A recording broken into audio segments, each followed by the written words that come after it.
All right, good morning, everybody.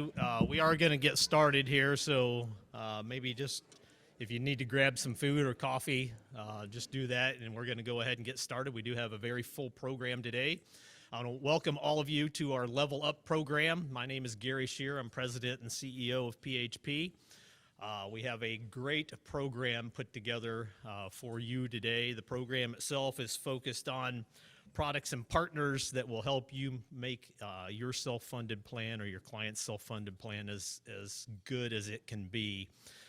So a lot of very new ideas that we're bringing to the table. We have a very full agenda of things that we're going to go through today. I'm just going to take a quick moment and go through the agenda. We'll kick off with Lisa Gibson, who is our TPA president. Lisa will give an update on everything that's going on within PHP TPA services, which includes integration, putting in a new system, and new vendor partnerships that we're developing. Then we'll move to Scott Fuqua, who is VP New Business Development with AMPS. Scott's going to talk about cost management services, which includes care navigation, physician-led medical bill review, open access to medical plans.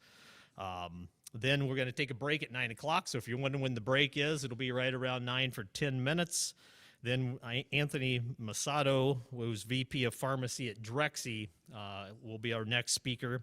And he's going to be talking about unmasking the PBM, talking about visibility and understanding your pharmacy arrangement. We'll have a quick Q&A session after that. And then Steve Butts, who's Executive Vice President with Certus Management Group, will talk about self-funded risk management and specifically from a stop-loss perspective. And then we're going to wrap up with Michael Nader with Barnes & Thornburg. Mike's going to be talking about ERISA and giving us a refresher and pitfalls of ERISA. I'm sure that'll be a lively discussion. Mike's probably the only person I know that can take a subject like ERISA and make it exciting. So I think that will be a very good way to close out the session.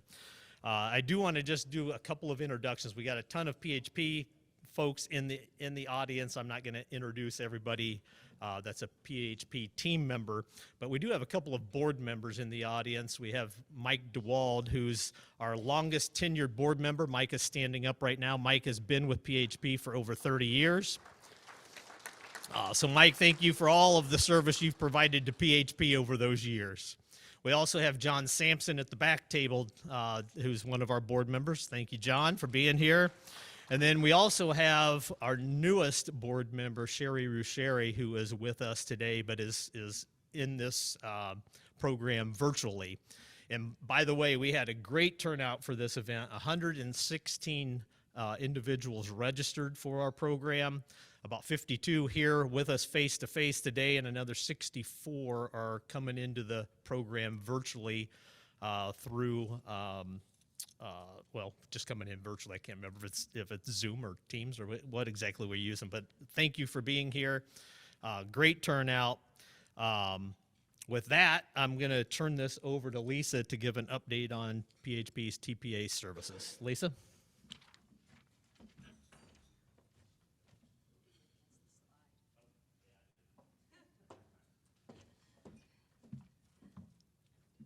Gary didn't do the rest of his job. Good morning, everybody. I am Lisa Gibson. I am the president of PHP TPA Services. I know a lot of faces in the room. I've had an opportunity to work with a lot of you guys over the years. For those of you that I don't know, hello. One thing about me, I am extremely passionate about the business and serving our clients. I have a huge, huge passion for helping employers cut cost, ideas. There's things that we've been doing for years and years and years that others are starting to do. So I've been in the business for a long time. I started 32 years ago with Aetna, got in the TPA business about 27 years ago, built a TPA over a 20-year period, and then we were recently acquired by PHP about 18 months ago.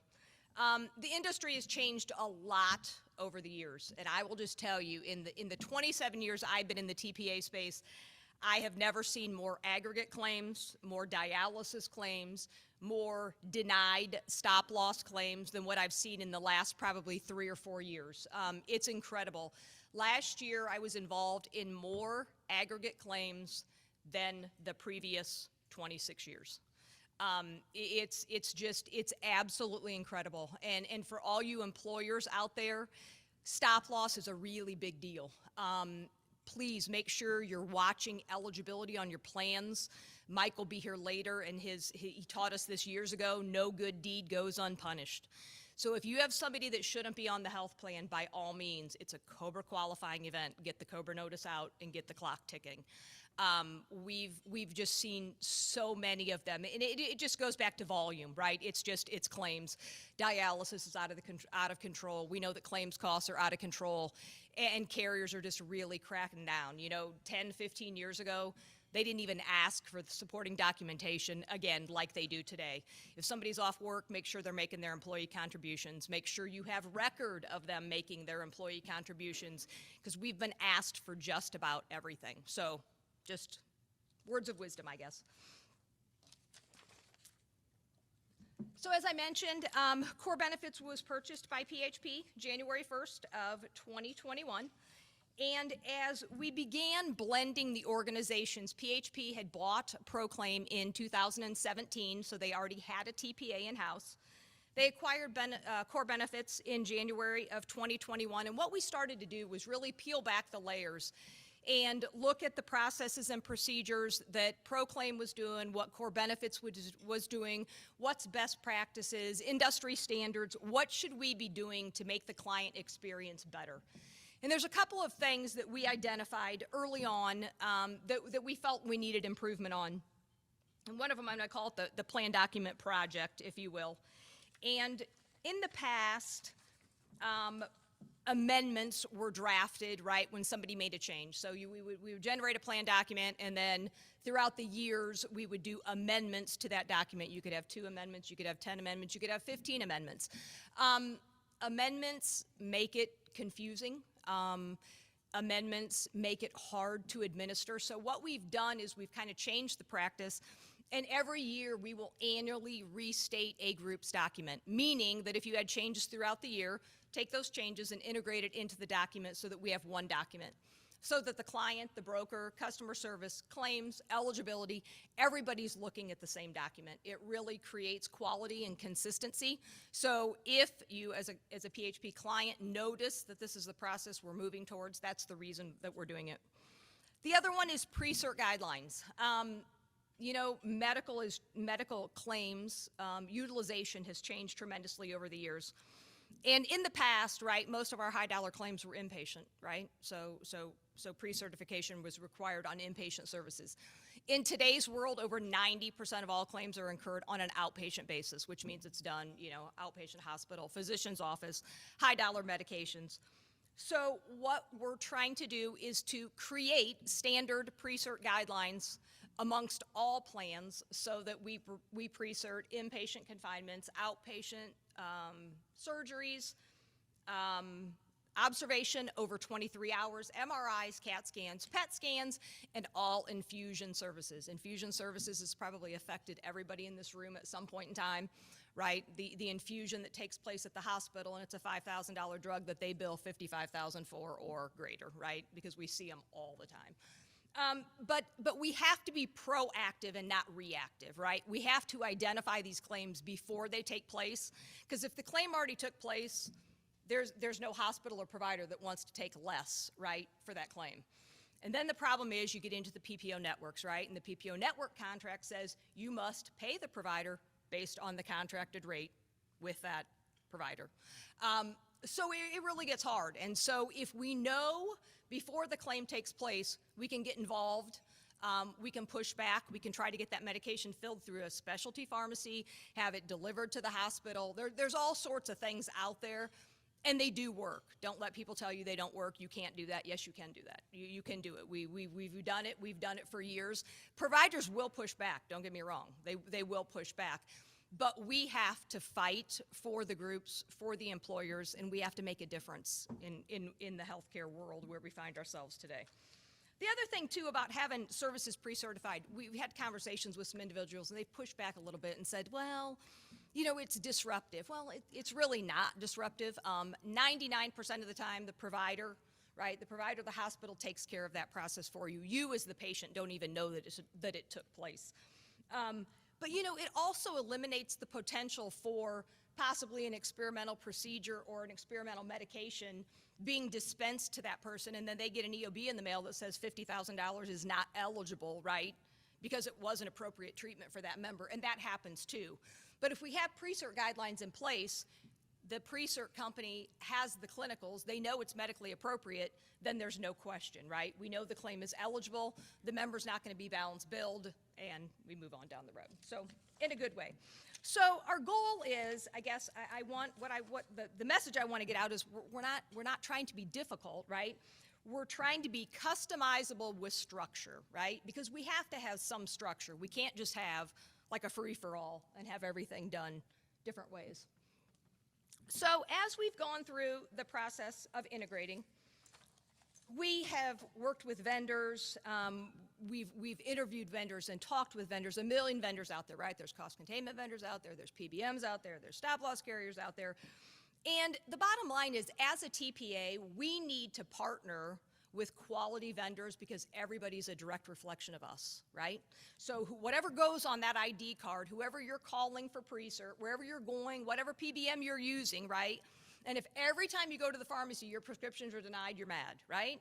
You go and your kids are sick, you're stressed out anyways, and sorry, but your coverage is terminated, your coverage is denied.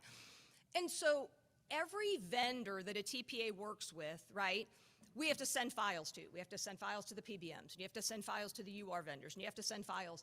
And I can just tell you right now, there is not one TPA out there that knows their files are right? Because everybody has a different format. Everybody has a different standard, right? Their server went down last night and the files didn't load. So those people that were enrolled last week, yesterday, whatever it is, they didn't load in the system.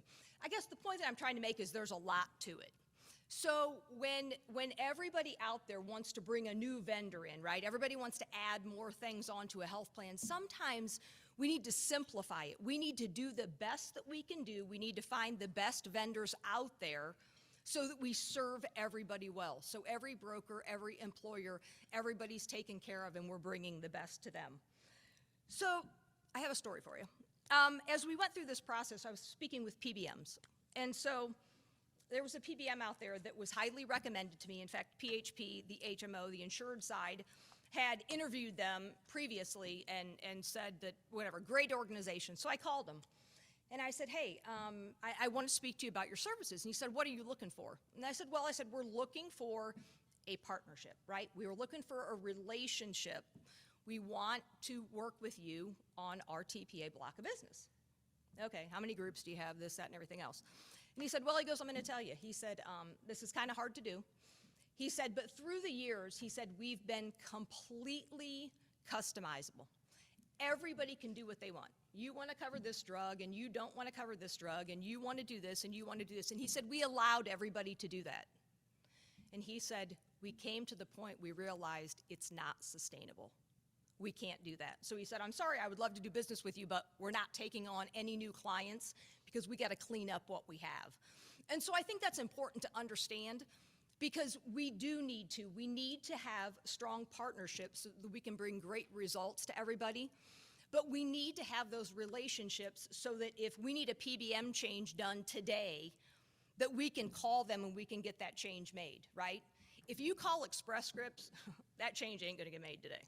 You're looking at probably 90 days, right? They want 90 days notice for everything. And so in the TPA world, you have to find those partnerships that are gonna work with you to bring a good level of service, again, to the client, to the broker, to the members. So what this has done is it has forced us to look at many, many, many vendors, and we are implementing a new claim system. It's called VBA, Virtual Benefits Administrator. And what VBA has done is they have listened to the TPAs out there, and they have taken all the modules that a TPA needs, right? You need analytics, and you need whatever, IVR, and all these things, a gateway, right? A web portal for people to go to. And they have developed a claim system that has all these modules attached to it, and it's real time for everybody. So you're not passing files back and forth. You're not passing files out to your web portal. They have it all integrated into the system. So up on the screen, there's a few of the things that VBA really touts itself for. They've done a great job. Process automation, integrated web portals for the member, employer, broker, and provider, interactive voice response system, chat feature, member mobile app, Healthcare Blue Book is integrated as the transparency tool. And it's not up on the screen, and it's probably the biggest one that everybody is probably excited about. But anyways, data analytics. They've done a fabulous job with data analytics, and I'm going to provide a few screens and a few shots for you guys to see it. But they've done a really, really good job of bringing everything to the table and integrating it for all of our partners. So up on the screen, and these slides, by the way, are going to be available later, so you can look at them in greater detail. But kind of the classic information, right? Eligibility, claim status. You can look up EOBs. You can look up an ID card. The analytics will be available for the broker, for the employer. Employees can pull up ID cards. So a lot of services available online. The next one, this talks about the data, the analytics piece. And I'm not an IT person, but everybody gets excited about like BI and all this stuff, all this data stuff. I don't know what it means, but I know it's kind of cool stuff. I know our IT people are really excited about it and what it brings to the table. But just a lot of information that allows you as the employer and you as the broker to identify, things that are hurting the plan, high claims cost, what you can do differently, where the dollars are being spent, all those good things that everybody wants to know. Again, as I mentioned, Healthcare Blue Book. Integrated with that will be like the online shopping tool, all the full compliance, the advanced EOB that they're talking about, not sure when it's going to come out, but Healthcare Blue Book supports all of that information. Mobile phone app, this is going to be available to all of the TPA clients when they move to the VBA platform. I know not everybody wants a phone app. Some people do, some people don't, but it's great to have. All the information that's available through the portals will also be available through the phone app. These screens here are cool. Like I said, these will be sent out later, and you can look into them in greater detail, but these are some of the analytics and the stuff that's available. It talks about the financial insight, deeper dives into eligibility, the enrollment, where the dollars are being spent, claims utilization, right, that everybody wants. And so it not only does it display on your screen, but then all of these fields provide drill downs, so you can drill down and see the members that are utilizing whatever as far as targeting stuff. And then they provided a few kind of case studies. So this first one here, it says an employer is trying to decide if they need to put in a COVID. This is when COVID was hot. But again, things that you can drill down on and insight that you can get, how many people have been vaccinated, what do we need to do differently, those types of things. Next one, group is coming up for renewal. Broker notices that pharmacy costs have increased 33%, kind of like what's causing it. And then the last one talks about routine screenings and compliance with routine screenings, putting in wellness programs, all those types of things. So a lot of really, really cool stuff is going to be available here shortly. We are going live with our first phase of groups on June the 1st. And so I think it'll be a really good enhancement for the clients, the members, and the brokers that we serve. So that is my piece. Next is going to be Scott. AMPS is well, he'll tell you about it. But anyways, it's a partner that we have found through this process. So again, as we searched for a new claim system, we were introduced to a lot of vendors and partnerships, relationships that VBA had that we were not familiar with. And so we have brought some of those to the table, and they're here to present to you today. Thank you.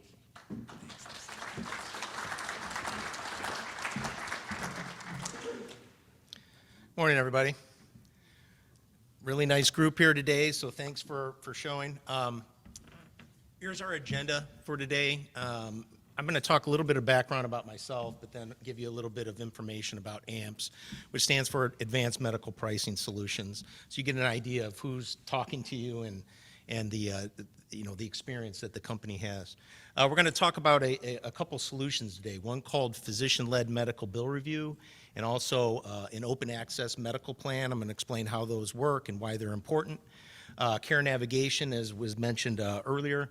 Proactive member advocacy. This is a different type of plan, a different type of solution, so you need a lot of support from members. And then we're going to get into the details of how these work and how we can provide a proof of concept so that you can find out what can these solutions do for your particular employer or your particular clients or you yourself. So real quick, myself, again, Scott Fuqua, I'm Vice President of New Business Development for AMPS. I've been in healthcare for about 25 years. I've got a pretty good, well-rounded background. I've got some work comp experience. I built a couple companies, so I had a very entrepreneurial background for a few years. I've built networks. I've also been a provider. I've helped manage MRI facilities, one in Chicago and one in Vegas. So I've got a lot of good view of what's going on in healthcare, and really what I describe my career has been is peeking under the hood under healthcare. And unfortunately, it's kind of ugly under there, and we're going to talk about what I'm referring to in here in just a moment. AMPS has been around for about 17 years. Been in the business helping employers save money. And the goal of the company is very simple. We're trying to create a fair system. It's not fair today. Very fair to the provider community, very unfair to employers and employees, and I'll explain the reasons why that is. And we take a physician-led, technology and data-driven approach. It's very important that you have a lot of experience and you've been doing this a long time, because these types of solutions require a lot of data and a lot of experience. So that's why I wanted to make sure you understood how long AMPS has been doing this. And medical bill review was our first product 17 years ago. It's our core service. It's built into everything that we do, including open access, which we started about 10 years ago. You also see that it says up there, under the mission, that AMPS becomes a co-fiduciary to the plan. When Anthony comes up and talks about Drexy, we take that same role too. Drexy is a company owned by AMPS. Ask any of the large carriers if they would ever take that role. Blues, United, Cigna, Aetna. You'd be a co-fiduciary to your plan? I guarantee I know the answer to that question. That's absolutely not. The reason is they're not doing the type of due diligence on your claims that these types of solutions provide. They're not really protecting plan assets the way that you would expect them to. And our open access health plan, small clients, big clients, everywhere in between. And then again, Drexy RX is another component of AMPS, and after the break, Anthony's going to talk about that as well and how that can benefit your groups as well. So let's talk about the problem. What's going on with healthcare right now? Warren Buffett was caught years ago saying GM is a health and benefits company with an auto company attached. That kind of frames it out very well of what has happened with employer-sponsored healthcare and how expensive has it gotten. It's now the second largest expense for most employers. Companies like Starbucks spend more money on healthcare than they do on coffee beans. GM spends more on healthcare than they do on the steel to make cars. Those type of comments and scenarios should not exist, but they do, because price is the problem. With healthcare, it's not access, it's not quality, it's price. And you need solutions like what we're going to talk about today to attack that. I pulled this up earlier this year. This is from the Milliman Index. And again, this kind of frames what we're talking about here and what the problem is and why all you folks are here today to learn about these types of solutions, because prices are out of control. So in 2021, the cost of healthcare for a hypothetical American family of four covered by an average employer-sponsored preferred provider organization, PPO, is $28,000 and change. Now, the family's not paying that entire amount, but depending on the plan design, high deductible plans, et cetera, they could be paying a big chunk of that. Average salary in the United States now is about $70,000 before taxes. When you take the taxes out and you look at that type of number, there's not much left for living expenses. So households have been devastated by healthcare costs. I mean, you're getting wage increases over the last decade of about 29%, but look at the increase in worker deductibles and co-insurance, et cetera. Why has that happened? Because employers can't take on these increases every single year. The trend is like 8%. With that type of trend, in about 10 years, you're going to double your costs. So employers have said, what do? We got to push this down to employees. In what high deductible plans? That's when they got popular. We're going to put skin in the game for members and make them consumers in healthcare. Well, good luck with that. You can't be a consumer in healthcare. It's the only industry where the consumer is completely disconnected with the price. When do you find out the price? 60 days after your procedure, when the bill shows up and you go, holy smokes, look at how much that cost. So high deductible plans pushed down to members. Employees had a 78% increase over the last 10 years in their cost share.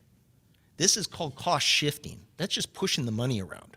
Who's going to pay for these big costs? You're not attacking the problem. You're not attacking price. So what else is, why else do we call this system broken? Employees never ask for price. We've been conditioned that I'm a consumer, you're providing a service, but unlike any other service in the United States, I'm not going to talk price with you at all. You just don't ask the doctor about price. It's just something you don't do. Plus, by the way, they probably can't answer your question anyway. What's the price? What insurance company do you have? I asked you what the price was.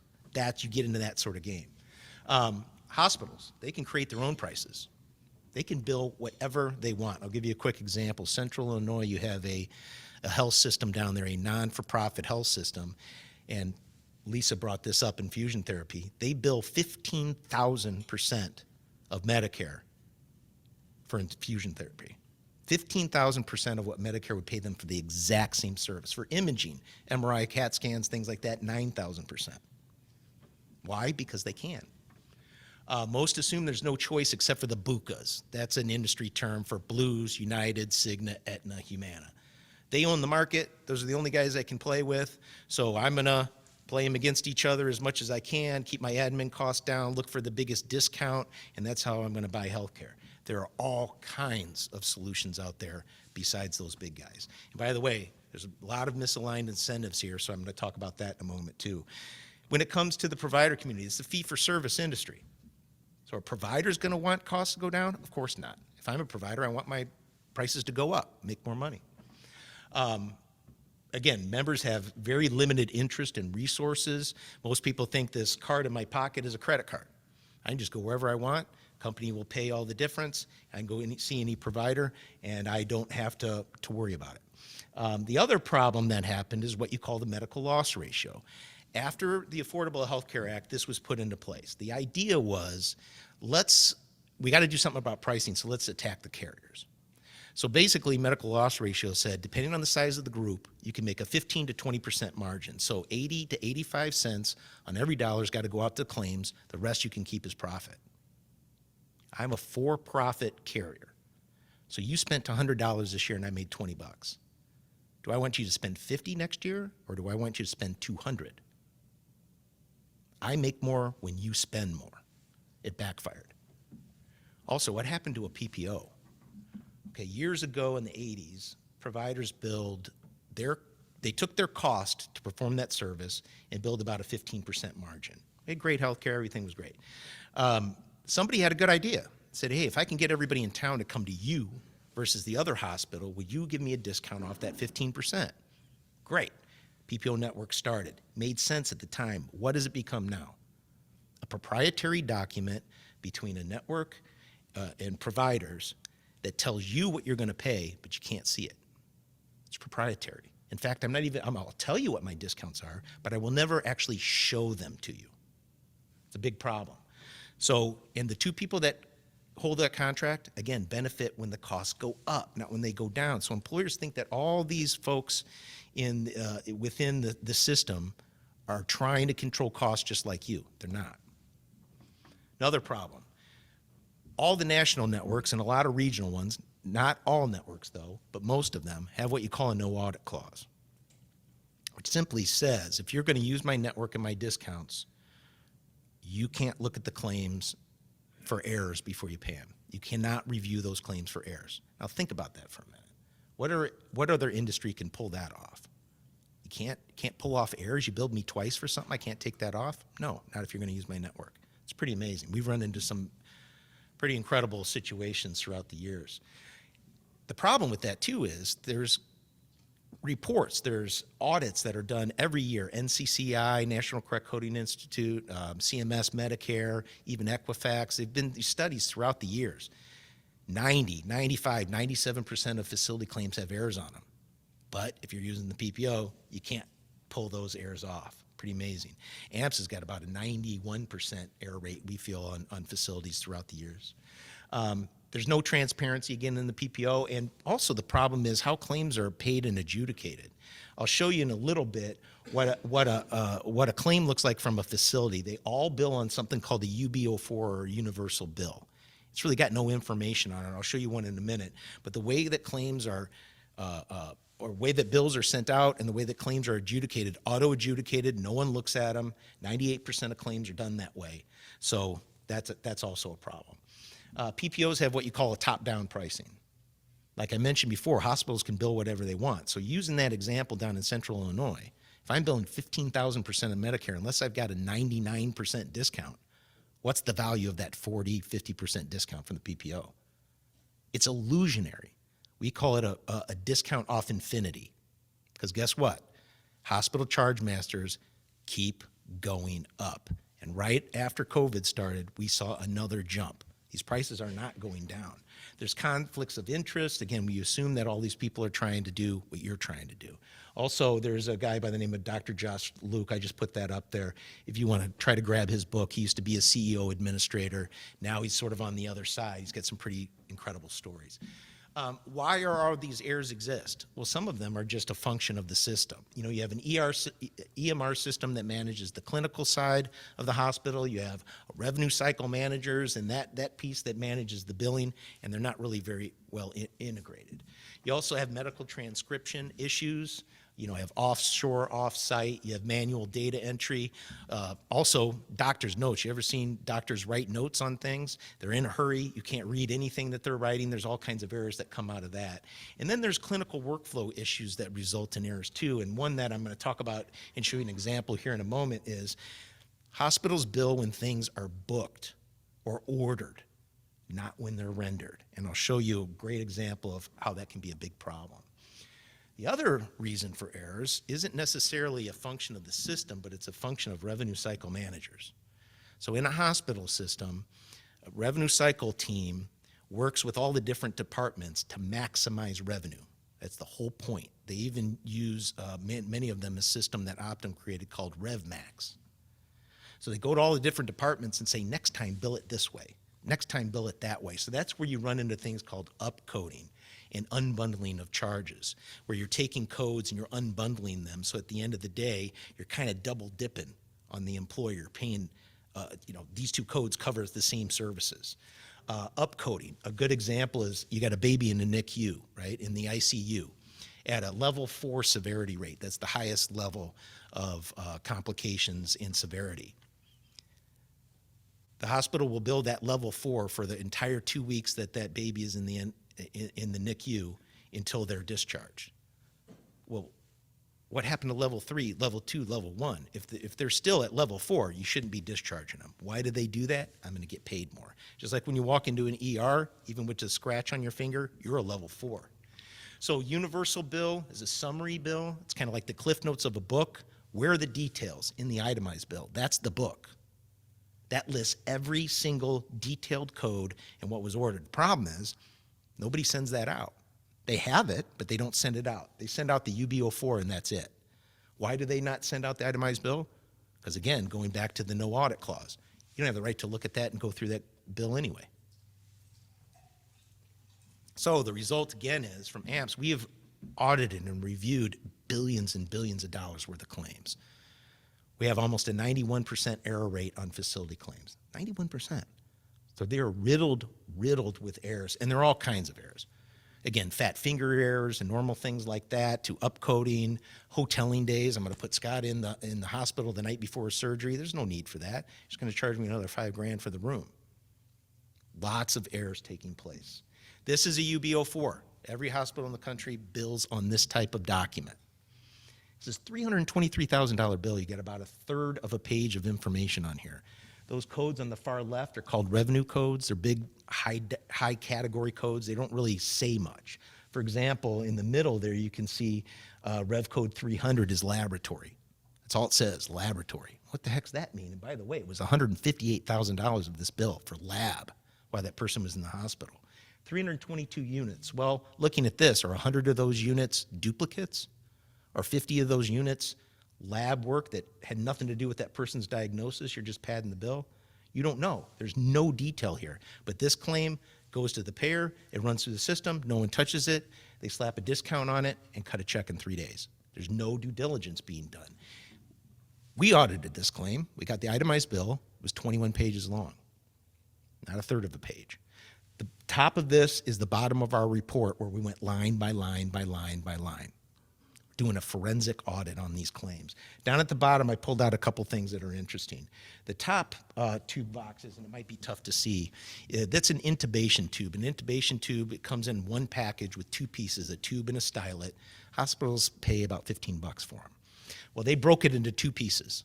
They billed each one separately. You can't do that. That's an error. Plus, they billed the tube at $102 and the stylet at $114. $216 for something that they pay $15 for. So if you're a medical bill review only client, I can help you with this kind of stuff, with these errors. What I can't help you with is at the bottom. This is not an error. It's an acetaminophen tablet, a Tylenol, billed at $386.10. Let that sink in for a minute. $386. But hey, your PPO is going to come in and put 40% discount on that. You can buy a truckload of Tylenol for that amount of money. Here is a great example. This is the first medical bill review claim sent to AMPS by PHP. It's a $978,000 claim. We found $517,000 of errors on this claim. $517,000. Lisa, how many calls have we gotten from that provider or appeals? Zero. Why? It's black and white stuff. We're policing rules that these hospitals know they need to follow. We're not making it up. Not one call from that provider. We cut that claim by $517,000. Then apply the PPO discount. The client, the accredited savings was about $200,000. Here's another one. This goes back to services being ordered versus rendered. Guy shows up in the ER, he's got chest pain. The doctors decide we're going to do an adenosine stress test. But then they get a HETA scan result back, and it shows calcification in the heart. So they say, you know what, adenosine stress test, wrong thing to do. Let's go in this direction. But guess what? It was ordered. So they billed $138 for something they didn't do. Medical bill review would catch that. So medical bill review errors are one thing, but prices. Look at these prices. And these aren't the four scary prices that we found in 17 years. My team can pull this stuff up every day. $75 for a box of Kleenex, creatively called a mucus recovery system. That's ridiculous. How about a cranial support system, which is a blow-up pillow that you can get at Walmart for $20, billed at $450. How about a $500 acetaminophen tablet or a $1,000 toothbrush? That was actually on the news years ago. AMPS found a $1,000 toothbrush. I don't know if you've ever been in a hospital. Plastic, it's like a half a toothbrush that they give you. It's not even a whole toothbrush. The other problem with billing is there's no rhyme or reason or logic to it. Unfortunately, logic does not apply in healthcare. So you got 6 hospitals all in the same market billing for the same CT scan. Average bill charge, average cost, average Medicare payment. And by the way, Medicare is about a 4 to 6% profit for a hospital, so keep that in mind. Assumed 50% discount from a PPO, and then on the far right, what would the reimbursement been if you took Medicare and added 50% to it? So as you can see, there's no rhyme or reason here. In fact, the facility that bills the most for the CT scan has the lowest cost. There's no rhyme or reason here. So you can see the difference when you're using different reference points than using the top-down approach of a PPO. You can see the difference in the recommended reimbursements. So now we're getting into how open access works, which has medical bill review built into it. So open access, what is open access? You don't use a PPO. So when you get the PPO out of the way, all those rules go away. The no audit clause, the top-down pricing, the fact that you're still not getting all of your data. You can't, if you don't get all the data, you can't manage an expense. It doesn't matter which one. So when you remove that, it allows for medical bill review because you don't have that rule in place anymore. It allows us to do what we want to do, which is create a fair system for the employer, but also for the provider. We're going to pay the provider profitably. As a co-fiduciary to a plan, we have to do that. So we're going to use things like cost and Medicare and fee-for-service and usual and customary and history and what we've seen that provider accept as a payment level throughout the years. And at the end of the day, the reimbursements on average across the country for providers is about 148% Medicare. Again, Medicare is about a 4 to 6% profit. 140% or 148%, 150%, that's profitable, right? So let's walk through an example of how this works. So I've got a made-up procedure, XYZ medical procedure, that Medicare would pay $1,000 for, which means the cost to do that service is probably around $920. But again, I can bill whatever I want. So I'm the hospital and I say, you know what, let's bill $7,000 for that service. Then the PPO comes in and says, look how great we are, we're going to drop this by $3,200. So you're not going to pay $7,000, you're going to pay $3,800. Looks great on paper. But if you have transparency, you realize you're still at 3.8 times, almost 4 times Medicare. If you take an open access approach and you paid that provider 150% of Medicare, that's a $1,500 reimbursement. It's profitable to the provider, which is a difference of $2,300 or 39%. As you can see, the savings can be dramatic. This is an 84 employee group here in Indiana. This is just some raw data that I pulled out of the analysis that we did, and we can do that complimentary so that you can see what this can do for you. We feel that last year they overspent on medical claims by $461,000 net of our fees, about 30% more than they should have. What could a company of that size do with an extra $461,000? That's the question. So don't let anybody tell you that you can't control these costs. You can. For CFOs that are in the room or people put your finance hat on, when you look at things from an EBITDA perspective, right, the health of a company in EBITDA, if we can drop your healthcare costs by 20%, which we can do, especially in combination with our Drexy solution that Anthony's going to talk about later, that's equivalent to a 40% top-line sales from an EBITDA perspective. I can get you to that same point. Who gets 40% top-line sales? Not too many companies do that. But you need a very comprehensive solution for a plan like this. Again, we're a fiduciary to the plan. The intelligent pricing is a combination of the medical bill review and using reference points to figure out how to pay these providers or how to recommend a good payment to the providers.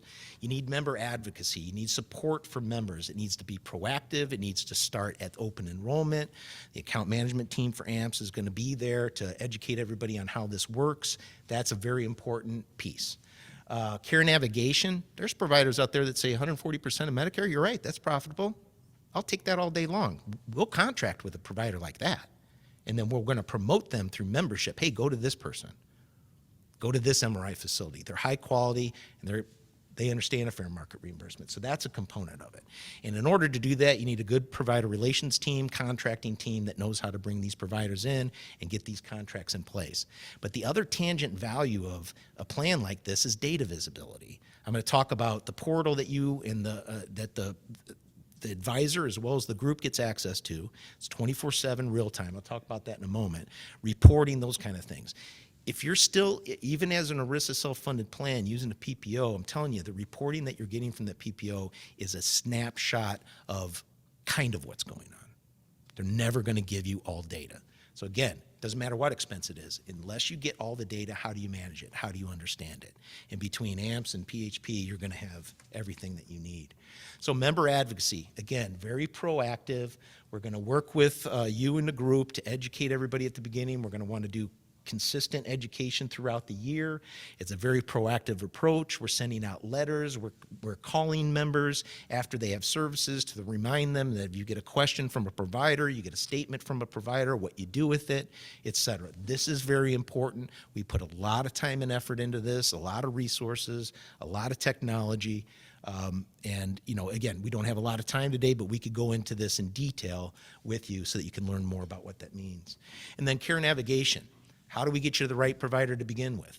That could be a contracted provider, or it could be what we call a friendly provider. What's a friendly provider? That's somebody we have experience with that understands a fair market reimbursement and is fine with it. So care navigation can help members get to those providers. And you can do it the old school way. You can call PHP. They transfer you over to AMPS to talk to our care navigation team, or you can use our phone app. Far right, it shows you the procedure shopper. So you can go to that functionality. There's ways that if you get a statement from a provider that you don't understand, you can take a picture of that and upload it right to your advocacy team. You can connect to your advocates that way. We can send push notifications and education to your members through this app. Really cool technology. Again, data visibility. You're going to get a monthly report from AMPS. First day of the month to whoever needs to get it. Advisor gets it, employer gets it. But you also have access to our on-demand portal, 24/7 real time. You're bored on a Sunday night, you want to know what's going on with the health plan, go ahead and pull it up. You can see advocacy, you can see claims flow, you can see what providers involved, savings, et cetera. You can set alerts in there, a lot of really cool stuff. A lot of data analytics and reporting. Also, I want to make sure that you guys know this is not a one-size-fits-all. First of all, we've got 3 different product and service packages. Again, we don't have time to go through them today, but it's different approaches to this strategy based upon things like risk tolerance, need for savings, what market you're in, what providers you're using, what's the environment like within your organization, et cetera. But then you also have larger strategies that you can choose from. For example, full open access means every claim from Doc Jones up to the hospital is going to go to AMPS to audit, review, reprice, using the open access, using those data points. There's another sort of softer approach that you can take called the hybrid open access. That would be an employer that is running what we call a professional only network, right? You get a lot of small dollar claims on a health plan. The majority of the dollars are on facility claims. So you always want AMPS dealing with facility claims because that's about 60, 65, 70% of your total medical spend, even though it's not a lot of claims compared to the smaller ones. So you can run a hybrid open access model where you're using that network for the small claims and then AMPS is handling everything at the facility level. Or you can have what you call a dual option. You need about 200, 250 employees or more to do this for it to make sense. But what you do is you go out to membership and you say, hey, we're going to give you a PPO plan. We're going to give you an open access plan. You're going to choose. But guess what? The PPO plan, we've learned, it's very expensive to us. It's expensive to you too, but you can have it at this price point. Or you can have the open access plan at this price point and incent members to go in that open access plan, but let them choose based upon what's going on in their life and what they feel is important, which is what employers want to do anyway. So again, a lot of different ways to skin this cat. So once we do a data analysis and get the ability to show you what's going on, we learn what market you're in, what providers you're using, what we can save, and learn more about the employer, going back to those 5 different things that I mentioned, then you can figure out what is the best solution, what is the best service package, what is the best design to fit that employer. And no decision is a final decision. You can change things at renewal, halfway through, et cetera. So there's a lot of flexibility in deploying these types of solutions for employers. And it starts with the savings analysis. We could do it a couple different ways. You could give me the top 10 largest hospital bills in the itemized bill from last year. We'll run it just like live and show you what errors were in there, show you what we would have recommended, and you can see how it compares to what you paid. You can give me a 12-month claim run, and we can show you the data elements that I need, and I can do something like I showed you before with the $461,000 in savings, and we can look at 12 months worth of claims and analyze it that way. No, this is complimentary, no obligation, but this is what can open up your eyes and see what the opportunity is here. So I know that was a lot of information very fast. If that was new information for anybody, your head's spinning a little bit, you've never been exposed to this type of stuff, you've never heard these kind of things before, then I highly recommend you call Lisa and her team and get involved. Yes? Hey Scott, is that itemized bill required to be given if a consumer requests it? Yes. Yep. If you're the patient, you want the itemized bill, they have to give it to you. In fact, when we're working with TPAs, what will happen is Lisa's team will soft suspend a claim and call the provider. Hey, we'd love to pay you, but we don't have the detail. We need an itemized bill. Itemized bill shows up. Now we can do the audit. You can't audit a hospital bill without the itemized bill. You can't do it.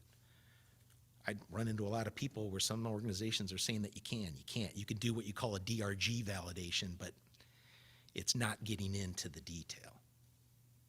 Yes? Under your open access models, are you always recommending 150% of Medicare reimbursement? No, actually, Yeah, what we do at the facility level is we'll look at a couple different things. One is cost to charge ratio. All right. So cost is self-reported. Hospitals have to send that to CMS every year. We have that data. And then we're going to look at Medicare as well.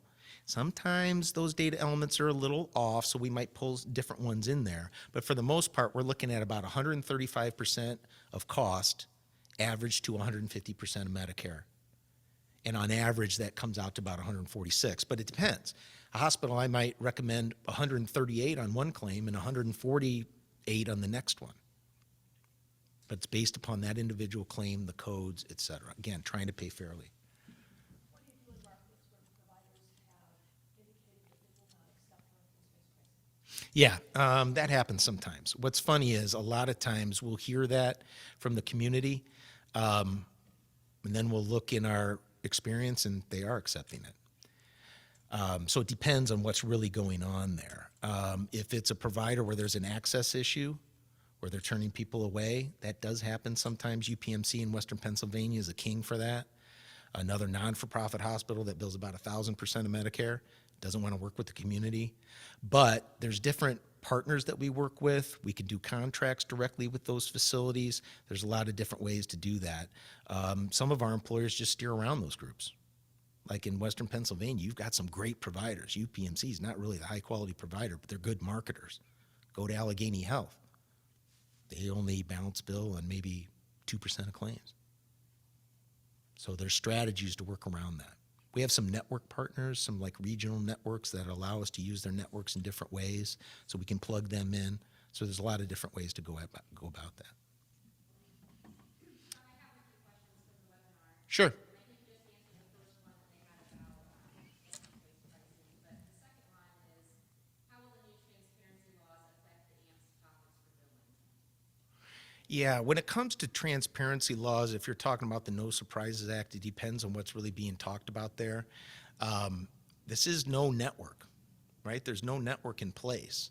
So that No Surprises Act really doesn't apply. It does on the medical bill review side, but we've got processes in place to work with that if there is an appeal and if it goes to arbitration, et cetera. But again, this is a completely transparent model, so we're providing that transparency. You know, it doesn't exist today in normal plans.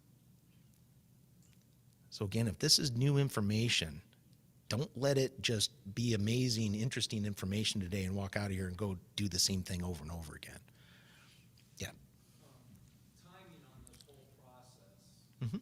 My experience has been that sometimes this drags out for an employee for several months in working with hospitals that don't expect, hospital systems that won't accept the reimbursement levels, and it's a continual process that does take some time. Can you address how that?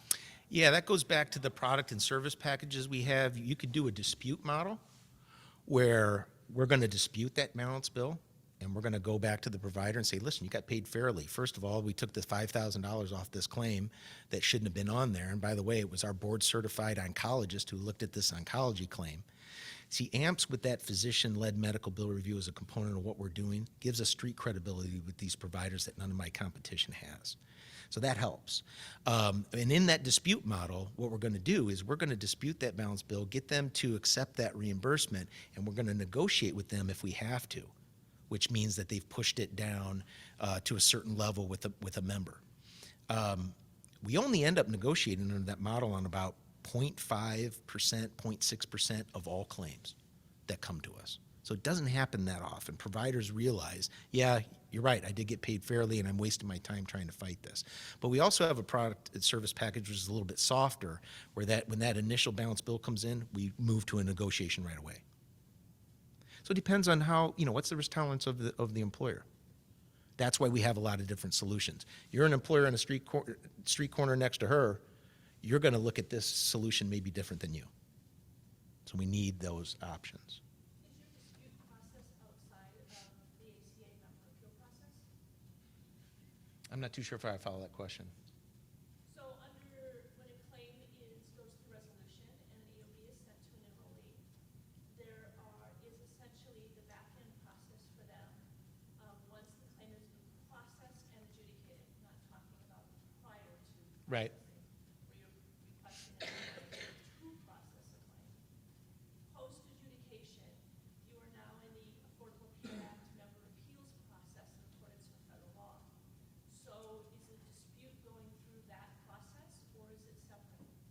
Yeah, no, it's going through that process. Everything is internal with AMP, so it's our ERISA attorneys that are handling that process with our advocacy team. Yep. And again, if your heads are spinning a little bit, wait till after the break, and Anthony's going to hit you with some of the crazy stuff that's going on the PBM side, on the pharmacy side too, because that's about as ugly, if not uglier, than the medical side. So again, reach out to PHP. Let us help you. Let us show you what we can do. You know, you can contact Neil, you can contact Lisa, whatever. But we would love to work with you. We're trying to help as many employers as we can. So thanks a lot for coming today. I think we got about a 10-minute break, and then got another question? No. Okay. Oh, okay. Thanks. Thanks, everybody. Appreciate it. Red forward. Right, red forward, okay.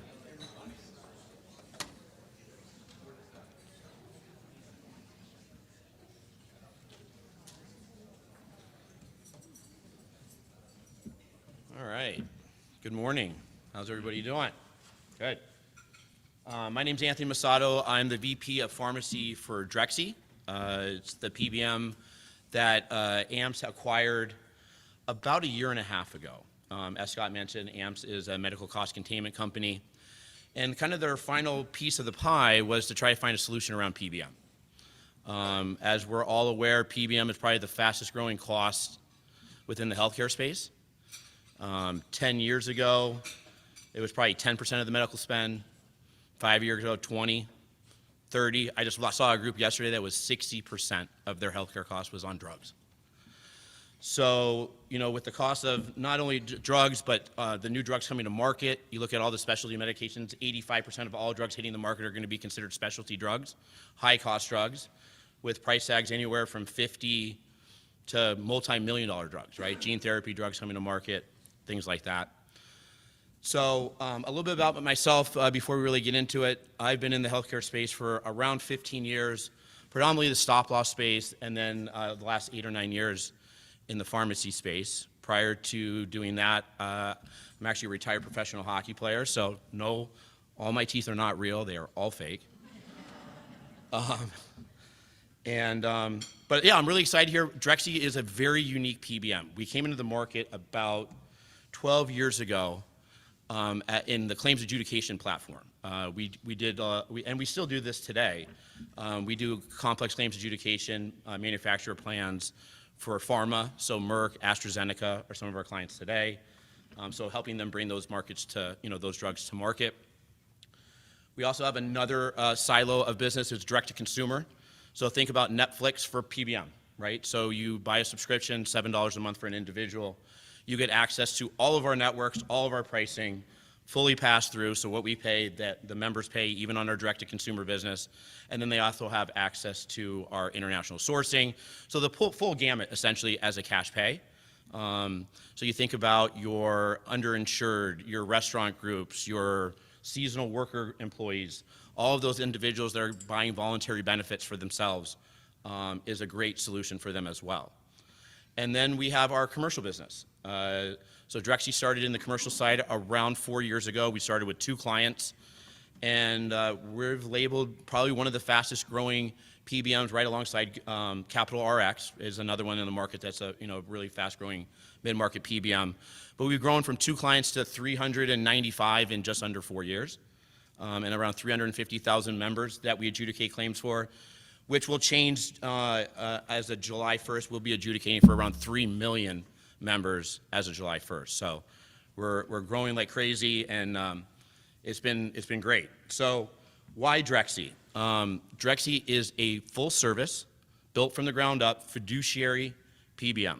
You can go to ask any of your PBMs if they're going to be a fiduciary, just like on the healthcare side.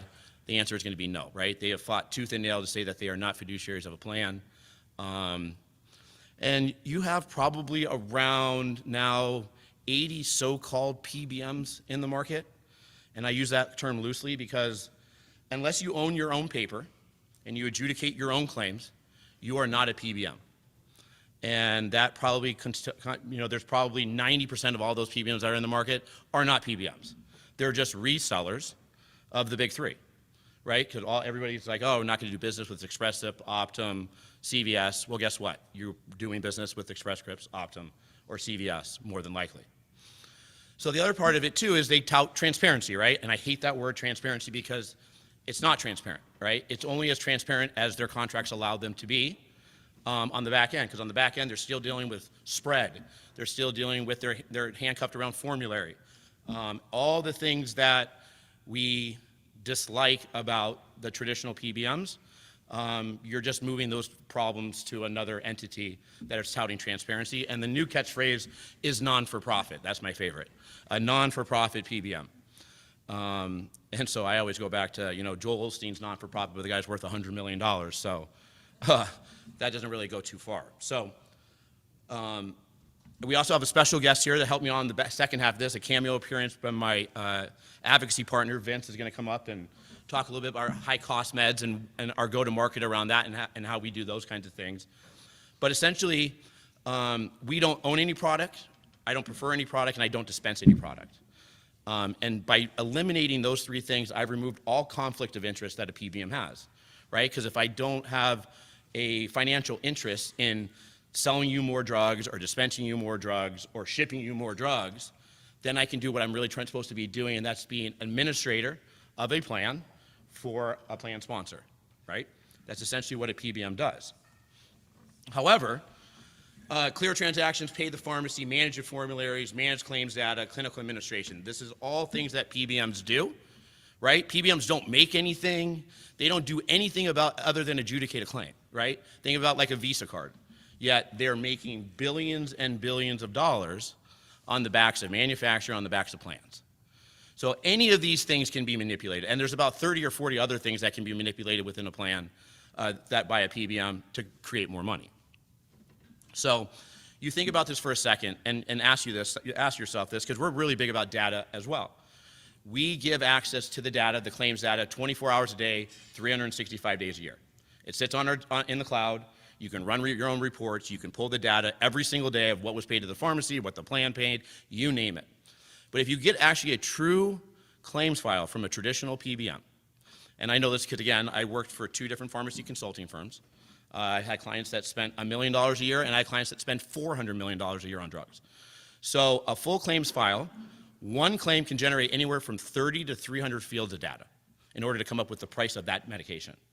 So unless you have a supercomputer, there is no way that you can actually crunch those numbers, right? And a PBM has done that, right? They've made it that complex, so there is no way that you're going to figure out how to audit them, right? And they're consistently changing the game. You cannot spreadsheet PBMs, right? It's all about contract. It's all about cost, and guess what? There are no prices in a PBM contract. It's amazing, right? It would be like me going to buy a house, and the owner says, I'll give you 80% of the cost, but I'm not going to tell you what the cost is for a year. So think about that for a second. You enter into a contract with discounts. You don't know the cost, but then at the end of the year, they're going to tell you whether or not they met all their guarantees. So that makes a lot of sense. So again, how do they make some of their revenue? Spread pricing, we all know. Rebates on drugs, we'll stop there for a second. So for every rebate dollar, or every dollar that you spend, you only get 80 cents back. So you lose 20% on average in rebate exchange of dollars every single day. So while we don't say no to free money, right, we want to go out and get rebates, and we want to get the most rebates possible, we do not drive business through rebates, because it's a losing game. You will lose this game all day, every day. Pharmacy network management, right?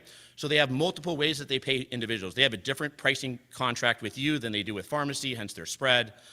They do all kinds of manipulation with MAC. So if you ever notice that you go and get a fill in January and then you go get it in July and it's a completely different cost, well, it's the PBM messing with the MAC list, right? Because they have to make sure that they're meeting these guarantees that you've all asked for. But you've asked for like an 84% discount off of generic drugs. You can manage an 84% off of generic drugs using a good RX app. You don't need a PBM.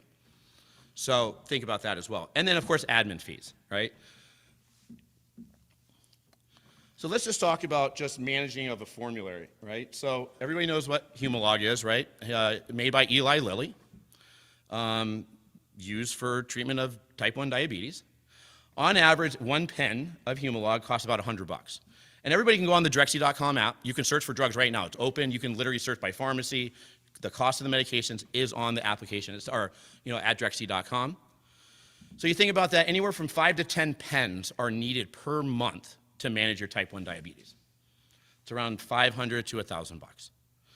Now, we're in the game of not telling you what drugs you need to take, and Vince will come up here and talk to you about how we kind of manage this kind of thing. If someone's on these medications, we're not coming in and saying, you got to change all your drugs, massive disruption. We're trying to do as little disruption as possible. However, Eli Lilly makes the same drug on the same production line and slaps a different label on it and charges $9 for it. So you think about that. Insulin Lispro is the exact same drug as the branded, and it's not a generic, it's considered a non-branded, but we put generic because people sometimes don't understand non-generic or non-branded. But it's just a different label. That's it. And you can manage that same individual for $45 to $100. So people come to me and ask me, well, what are we doing about the cost of insulin? Well, the answer is now. We already have the answer. It's there. It's how you manage it. So what a traditional PBM or a lot of PBMs will do is they will put a prior authorization on this. They'll allow the other one to fill, right? Because they know you have a $10 copay, right? The pharmacist knows it. Hey, I can still give you your meds for $10. And then they'll build the plan on the back end. But then people will come back and say, oh, the rebates offset that, this, that, and the other. No, you're going to get one rebate for that 30-day fill of those 5 pens, right? Or they're going to flip-flop it. You will never think that you'll never offset that cost. And again, on their website, it starts talking about, they have non-branded insulin options, right? But however, you should consider your formulary status because it might be cheaper to buy the branded medication, right? Again, it's deals that PBMs are putting with manufacturers to push meds, right? And every formulary either probably has a preferred Humalog or preferred Novolog, depending on who their preferred vendor is. And it's all a rebate game, right? It's all for them to maximize their profit because the PBM can't make money unless they sell you more drugs at a higher cost. So remember that. And again, so we talk about the price of insulin. The price of insulin has gone down. There's a lot of competition with insulin. However, they're making more money on it, right? Again, it's the middleman. It's the PBM playing these games with the drugs on behalf of the plan sponsors. So again, I say this again, don't chase rebates, right? But we don't say no to free money. Manage your formulary. We look at, the costs and all these different things. But then I talk about some of the differentiators as well. We're about to launch also our push technology. So we're going to be able to identify, and we do this today through our reporting and whatnot, and pinpoint therapeutics, classes, individuals to help them manage, bring them information to lower cost meds, cheaper pharmacies, all at the click of a button. All they have to do is say, hey, you can save X amount of dollars from going from one drug to another. Are you interested? Yes, it's shipped to the doctor, the switch is made, they go and make that fill. And then the other thing, again, through that application, we're big on consumerism, right? So give members the tools and applications to be better consumers. We're the best consumers in the country, but in the healthcare space, our hands have been tied, right? It is what it is, right? You don't have a choice. But we know, and I'll give you another example. Rubistatin calcium, right? It's a generic alternative for Crestor. If you get that fill, if you're sitting in the doctor's office, he's writing you the script, and just out of happenstance, you just say, I want to fill that at CVS, right? That's where I always get my drugs. That drug at CVS for a 30-day fill is $59, around $59 to $60. If you go to Myers, it's $2.60. So again, when you start thinking about plan design and cost share and empowering members to make better choices, it all starts with the plan design, right? It's around cost. We're not big into buckets because there's generic drugs that are more expensive than brand and brands that are less expensive than generic. So if you look at it from a cost perspective and look at a cost share model, people are more apt to be better consumers, right? So the other thing too that, giving them those tools and resources, when they're sitting in the doctor's office and he's writing these scripts for them, they can go on the application, they can see if there's step therapy, they can see if there's a prior authorization, they can see the cost of the medication before they even step foot in the pharmacy. There's over 100 million scripts that are left at the pharmacy every single year, right? For a variety of different reasons. If a drug is being prescribed, he wants you to take it, right? And we want to be able to get them to take it, and that's why we take the approach that we do around cost, giving them options, keeping an open formulary, right? We manage off an open formulary using our step therapy, high-cost claims edit, utilization management to help drive members to get the same clinical outcome based on their diagnosis, but leave everything on the table, right? Because we're not here to make more money on those patients, right? We simply work off of an admin fee. And our standard admin fees are around $6, $7 PEPM. And we manage all the plans for them. We charge $250 to aggregate the rebates. And again, we are not here to take advantage of the plan. We're here just to really change the PBM space to one prescription at a time. So I will turn this over to Vince real quick, and I know he wants to do this, right? So welcome, Vince, and I'll stay up here and we'll finish up at the end here. Thanks, everybody. So are we a room full of brokers, or do we have some employers in the room? Employers? Okay. Can I call on you for some activity? Do you have your phone on you? Can you pull GoodRx up on your browser? Don't go for the app, just on the browser. Let me know when you see that yellow screen. How do I flip? The green circle, that one.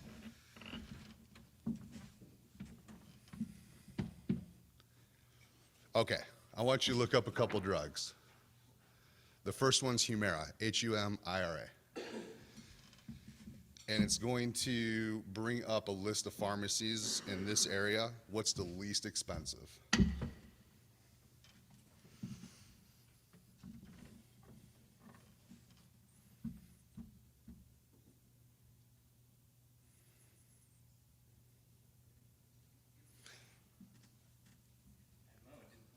It didn't pull up anything? Okay, for the sense of time, I'm going to show you. All right, so Humira is the most popular drug in the country, or excuse me, the most revenue drug in the country. It did $20 billion in sales this last year, and it cost $75,000 to $76,000 per member on your plan. Okay, so most people know what Humira is. It's a pretty advertised drug. It treats things like psoriasis, which is a skin condition. It treats things like Crohn's disease, which is gastrointestinal, and it treats things like rheumatoid arthritis. So it's an important drug. There's a lot of drugs in its category, things like Cosentyx, Enbrel, Otezla, Tremfya, Skyrizi. These are all drugs that you probably see advertised. But the big one in the room is Stelara. So if we were looking up Stelara, Stelara is running, and this is an old slide, Stelara is running close to $300,000 a year right now if you take it once a month. Okay, so some people take it once a month, some people take it once every 2 months. It varies, but you're looking anywhere from $150,000 to $300,000 a year for each person on Stelara. So Stelara is where we're seeing a lot of people go. So we're seeing more and more people go from Humira to Stelara and back and forth. So this is what's going on. Now the good news is it represents 2% or less of your population, okay? So what we do is we are interested in getting the drug to your members and to the plan for free or as close to free as possible, okay? So we partner with Drexy to do this. We're their high-cost drug management solution partner, and when you work with Drexy, you're going to be working with, like Anthony said, a fully transparent PBM that's going to probably have lower cost for you to begin with. And when you start taking care of the top line cost for the largest drugs, you can see 50% to 60, 70% savings on your drug line. So to Anthony's point earlier, 20 years ago, the drug line spent 5% of the medical cost. These days, like he said, it's in the 30s, creeping towards 50%. 20 years ago, the number one drug in the country was Lipitor. And it did $3 billion in sales, and everybody freaked out. And good luck getting Lipitor now. You know, you just can't have it. You have to get to like number 12 or 13 on the top 20 list to get to $3 billion these days. And there's really no cost control for any of them. They're all out the door. So when Anthony was talking about things like Insulin Lispro, there's solutions for that sort of thing. You can do cost, you can do shopping type stuff. You can say to the members, you know, we're going to make your Lispro free, things like that to incentivize them. But there's really no alternative for these drugs, right? So what we do is that high cost drug advocacy. And these are some of the drugs that you're going to see basically on any plan, really. And when you go pull a top 10 or a top 20 drug spend report by cost, you're going to see probably Humira or Sterile, number 1, number 2. It's going to flip and it's going to flop. Now, what we're going to access is we're going to access a variety of things to take care of these members. We're not in the business of saying you can't have this drug. We're in the business saying, let's get you the drug for less expensive than what it's costing you now and what it's costing the plan now. So we're going to use things like manufacturer assistance programs when they qualify. We're going to use things like international sourcing when they qualify. For instance, with Humira, you're looking at about half the cost, worst case scenario, for that person to have that drug from Canada. Same with Sterile. Most of these drugs we can get from Canada, worst case scenario. And when I mentioned a manufacturer assistance program, most people qualify for these programs when the plan's set up correctly. So this is a very solvable issue for most plans. Just a couple more. These are the middle of the road type drugs. So these would be like your 90-day maintenance medications, things like Trulicity, Jardiance, Lantus, the Novolog, the Humalogs, things like that. Those are also very, very good opportunities from international sourcing. And the members like it because they get their drugs for free. So if you're a person that's on an insulin, you're probably stacking up 2 or 3 copays for the supporting drugs like Trulicity every 90 days. People are talking about how their insulin went up, how things are more expensive. You can actually roll out to them a benefit. You are now waiving their copays, they're getting their drugs for free, and the plan's paying half, okay? So these are some of the things that we can go ahead and integrate with Drexy on and really solve a cost issue immediately. These sorts of things don't take a year. It's literally the first month after we go live. Because when you take care of those top line drugs, the plan spend goes down like a hockey stick. And if you can take care of 50% to 60% of the drug side, that's going to represent about 20% of your total cost. So this is an immediate cost solution for most plans. And I think I'm going to hand this back to you, Anthony. So thank you very much. If you guys want more information about how we integrate with Drexy, we're going to be sticking around for questions. Please ask them. And I'll be hovering over here. Thanks, everybody. So, just to talk a little bit more, we're at a crossroads, right? I mean, all these drugs that are coming to market, employer groups are now having to make the decision, hey, do we just not cover these drugs because we can't afford them?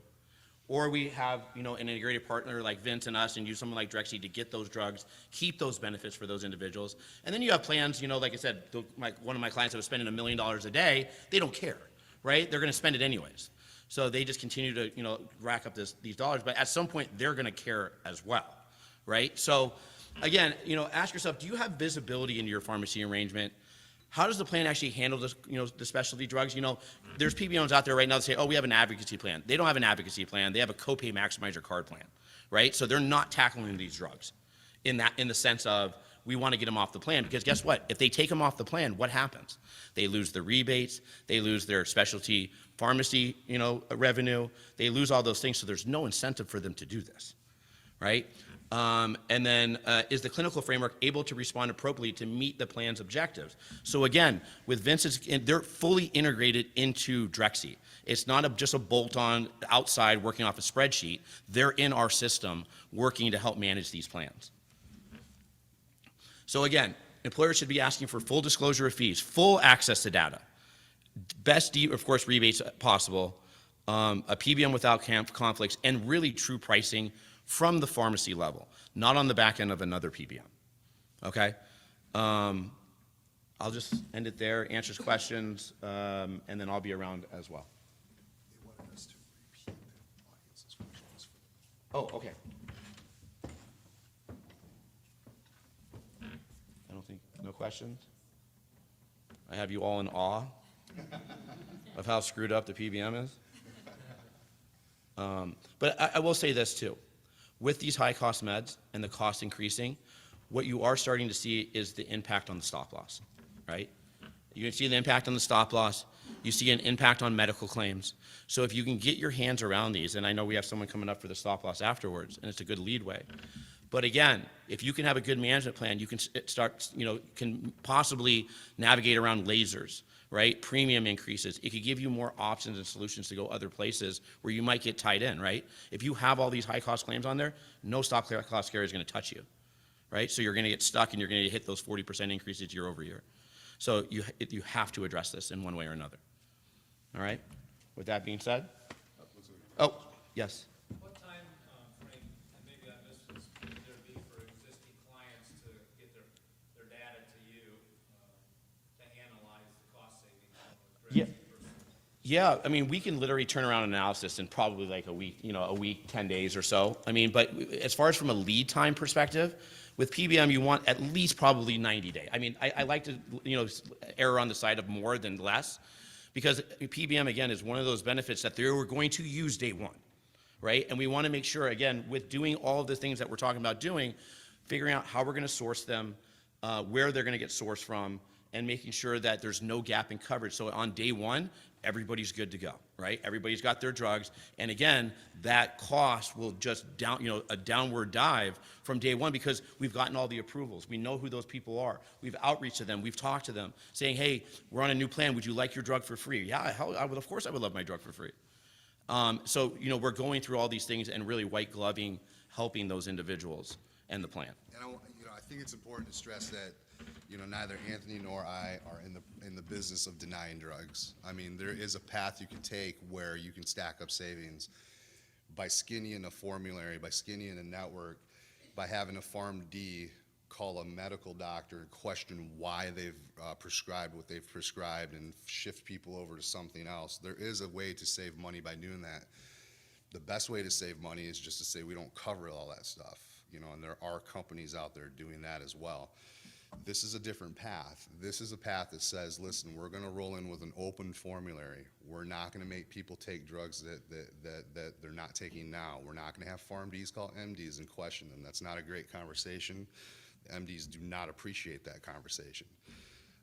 We're not going to make them go to a different pharmacy. We're going to encourage them to maybe look at different pharmacies based on Drexy's app that says you're paying $100 for something you could be paying $2 for. But at the end of the day, we're going to make sure that they get their drugs, because that's our philosophy, is that we don't want to get in the middle of what the doctor has prescribed, okay? And we talk to doctors about how they want their members taking Trulicity, but they've stopped even writing the prescription because of all the prior authorizations, right? They want them taking this, but they've thrown up their hands and said, I'm not doing any more PAs on Trulicity. We're not going to say you don't get Trulicity. We're just going to say there's a better way to get you Trulicity. We're not going to say that you don't get Humira. There's just a better way for you to get Humira. So it's really a very low to no disruption solution. And I would submit that it's lower disruption than if you were to go from Optum, right, which is like a United Healthcare company, to CVS.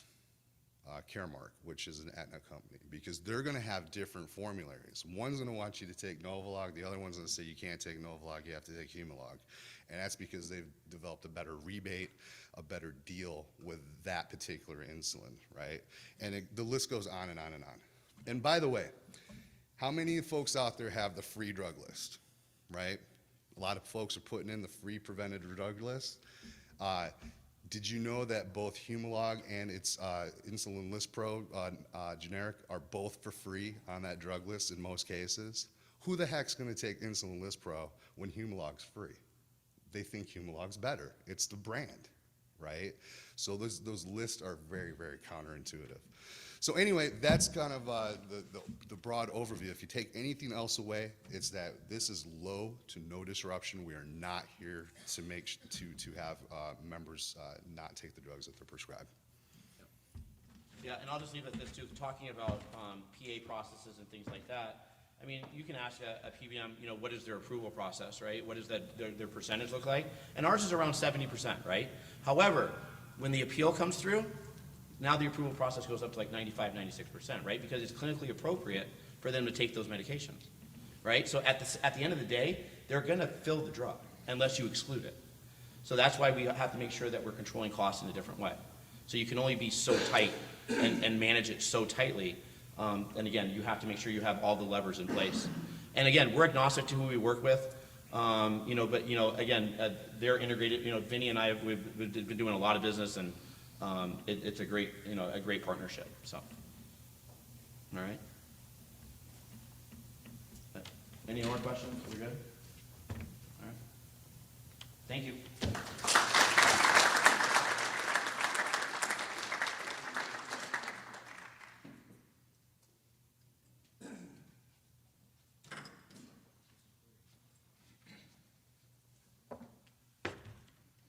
Good morning. I'm Steve Butts, and I am with Certus Management Group. We are a managing general underwriter of stop-loss insurance, and to give you a little background on us, we're Indianapolis-based. We've been around as Certus Management Group as a company has been around since 1998.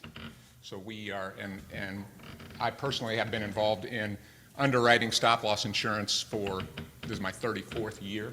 So just appreciate the opportunity to be here today. I think my presentation is going to be more or less a confirmation of everything you've heard up to this point. I mean, starting with Lisa, and what she was saying is happening to claims right now. What is happening, you're seeing claim activity up, aggregate claims, specific claims. I don't know if you're all familiar with the RAND study. It's a study that's been put out by an organization by the name of the Employers Forum of Indiana. They commissioned the RAND organization to do a study of healthcare costs around the country. The first iteration of that study was done a little over 5 years ago. They just yesterday released the fourth version of the RAND study. If you haven't seen that yet or you're not familiar, if you Google that, do a search of that, you'll find it very quickly. And it may not come as a surprise to the people in this room, but Indiana is one of the highest cost healthcare states in the country, and it's been well publicized now for a number of years.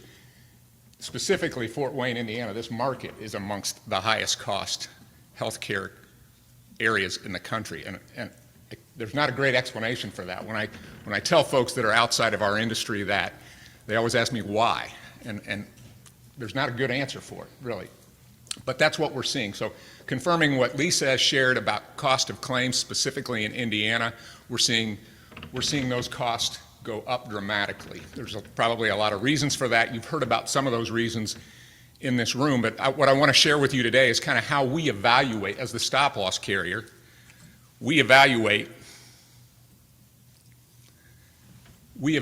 risk.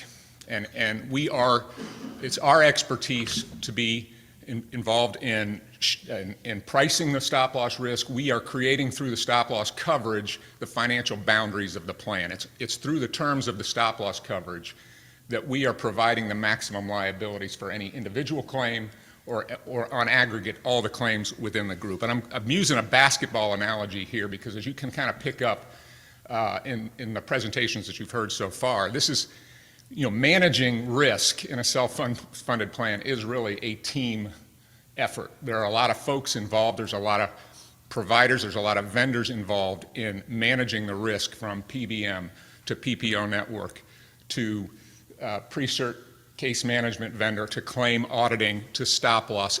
And it's so important that it all works together to achieve the desired result. So from the stop-loss perspective, I want to put this in context that, we're the one entity in the self-funded equation whose interests are perfectly aligned with the plan sponsor. So again, we're the ones pricing the risk. There's nothing that happens good for the plan that's not also good for the stop-loss carrier, and vice versa. If something bad happens within the plan in terms of cost, it directly affects the stop-loss carrier as well. And the evidence of that is the plan or the stop-loss carrier is paying every bill, whether it's the service provider bill or the provider bill, the health claim itself. We're the two entities within the equation that are writing checks and paying everybody else that's involved in the plan or the cost of the plan. And so our interests are perfectly aligned. And so from that perspective, we want to be relied upon to price the strategy that the plan is using to control cost. In my 34 years of underwriting stop-loss insurance, I've been and the other staff of Certus Management Group, we've been inside of literally hundreds of third-party administrators. And with an intimate, under-the-hood look at each one of their operations, each vendor that they utilize, every strategy they have for managing risk. So we really have a unique perspective, and our expertise is in evaluating those strategies that those TPAs bring with their vendor partners. So our expertise is in pricing all the different components of a self-funded plan. So when we get a request for proposal that comes in to our underwriting department, what we're looking at is what's the TPA and what is their expertise in adjudication of claims? What's the payment platform? Is it a PPO network payment platform, or is there an alternative method being used to reprice claims? That could be indemnity, it could be a network, it could be reference-based pricing or open access. There's a difference between reference-based pricing and open access. Reference-based pricing is specifically a reference of typically Medicare, be it 140% of Medicare, is the method used to reprice the claim between 140 and 200%. Open access utilizes more than just a reference of Medicare. The idea, as Scott had suggested, to find a fair payment, something that the provider can accept and live with, and yet at a reduced cost. And there's some hybrid models out there as well. We evaluate the PBM. As Anthony suggested, there's, what'd you say, 80 PBMs out there, something like that. I can confirm that. We see that many PBMs in any given year come through our underwriting department, being represented as part of a strategy for managing risk. The Pre-Cert medical management company, whether it's through the Pre-Cert process, whether there's care navigation taking place, other ways in which the front-end medical management strategy is impacting claim costs by getting out ahead of the service and redirecting it or directing it or finding alternative sources for medications, that sort of thing. And then there's also obviously a lot of other cost containment initiatives that come to bear as well. So in our evaluation of all these components, we come across some pretty consistent pain points. And when I say pain points, again, those are things that are going to be obstacles to the plan and their ability to contain costs. And it's a pain point for stop loss, but it's first and foremost a pain point for the plan. And we've talked already about the conventional PPO arrangement and what's going on with PPOs today. The traditional PBM model that Scott or Anthony's touched on, specialty RX is kind of specialty drugs are kind of an entity in and of themselves. Anthony talked about Sterile and Humira. I don't see a group anymore. And the group doesn't come through our underwriting department anymore where we don't see one of the two of those in their claim experience, right? So you see somebody with psoriasis with Humira, it's a maintenance medication, it's going to cost 80 grand to the plan if there's not a strategy to manage that cost. Sterile, same thing. And we see tons of those Sterile claims. The plan document is key. So obviously every self-funded plan has a plan document that governs the way the plan is going to be run. And critical to the success of any strategy, and we look at that in the underwriting process, is the plan document, how it's written, how it supports the strategy that you have in place. Are the vendors and the service providers integrated in a way that they can maximize each other's ability to control costs? Is the PBM and the medical management company integrated to the extent that if we identify through Pre-Cert a claim that can be managed through sourcing or alternative sites of care, are the PBM and the medical management company working together to handle that and manage that claim? So, lack of integration of critical cost containment components is something that we often see. You got a great strategy, but they're not integrated, and so they're not maximizing their potential. So I'm gonna focus a bit, since we've talked about open access type of payment models. I'm gonna focus a bit on the PPO now and why it's a pain point, and it'll confirm much of what Scott had shared earlier, and I'm gonna have some examples as well that will really bear this out. So how have we gotten to this point? The PPO, if you've been around this business as long as I have, I remember when PPOs really got started, right? And back in the day, as they say, we had PPO networks with limited provider access. In fact, you'd have one hospital system in a 2-hospital system town, or there would be limited hospital providers in that network, and there would be strong steerage within the plan to drive people to those limited hospital providers. So those provider contracts then were written to offer significant savings, right? So if you had limited choice, the provider was incentivized to give bigger discounts and to give more favorable contract terms. So there was this balance of alignment between the network itself and the plan. Now, as we've seen and heard this morning, there's not a network that we encounter that doesn't have that typically has all of the hospital providers in the network, right? So if you're looking at any network in Indianapolis as an example, you're going to have all 4 of the major medical systems, hospital systems in that network as in network.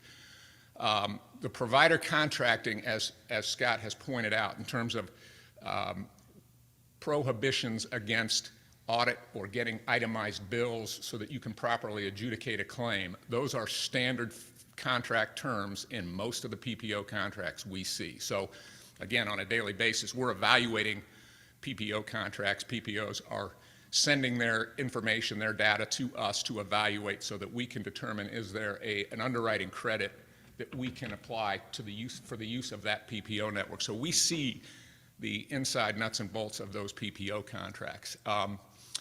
And what we're finding now is that when you're talking about the large carrier-owned networks, we call them BUCA, that's the acronym Blue Cross, United, Cigna, Aetna. When you're talking about those carrier-type networks, really they don't exist to save money any longer. All they do is exist to prevent the member from getting a balanced bill. That's their sole purpose. They're not saving cost. They're just immediately getting acceptance from the provider for their bill. And that's a problem, and that's driving cost. And it creates waste, fraud, and abuse. And here are some examples of why waste, fraud, and abuse happens. When we talk about abuse, we're talking about egregious billing practices, the infinity charge that you're getting a percentage off of that Scott referenced.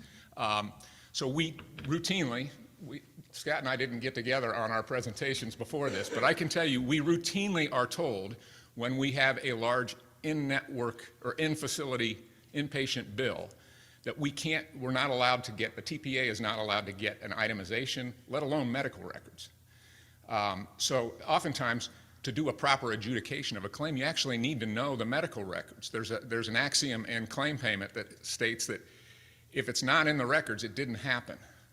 So you find in a large inpatient hospital bill where there's been a lot done in the way of treatment, that oftentimes the medical notes and the medical records will shed light on what was actually done to that member, and it's impossible to do a proper adjudication without knowing that information.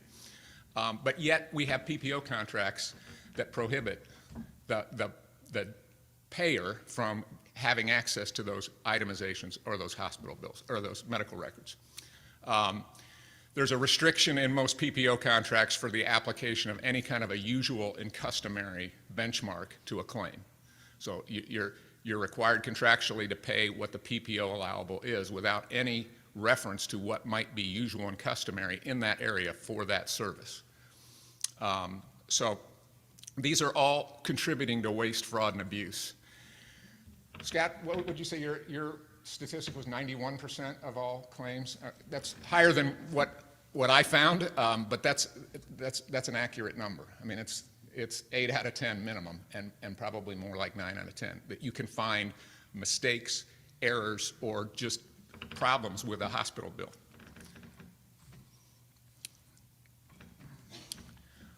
So how does this manifest itself in our claims? And so I'm going to share a few examples with you and kind of tell you what we're seeing. This is, we've been in business for, I've been in this industry for 34 years. We see within our own book of business plenty of examples. We have our own experience that we can draw from and see where the problems are. we look at probably 2,500 requests come through our underwriting department in any given year for a stop-loss proposal, and each one of those files, each one of those requests comes with experience information for the group that's asking for stop-loss quotes. And so we see the whole story of what that group's had going on in their group, what their strategy is, and what's worked and what hasn't worked. So this is a real-life example. There's a lot going on this slide, so I'm going to ask you to bear with me here. But this is a claim that we had within one of the groups that we insure a couple of years ago. This was an Indiana group, by the way. It was a traditional PPO model with one of the large national carrier networks. Somehow this member who lived in Indiana ended up in California in an in-network outpatient clinic or surgery center for gallbladder surgery.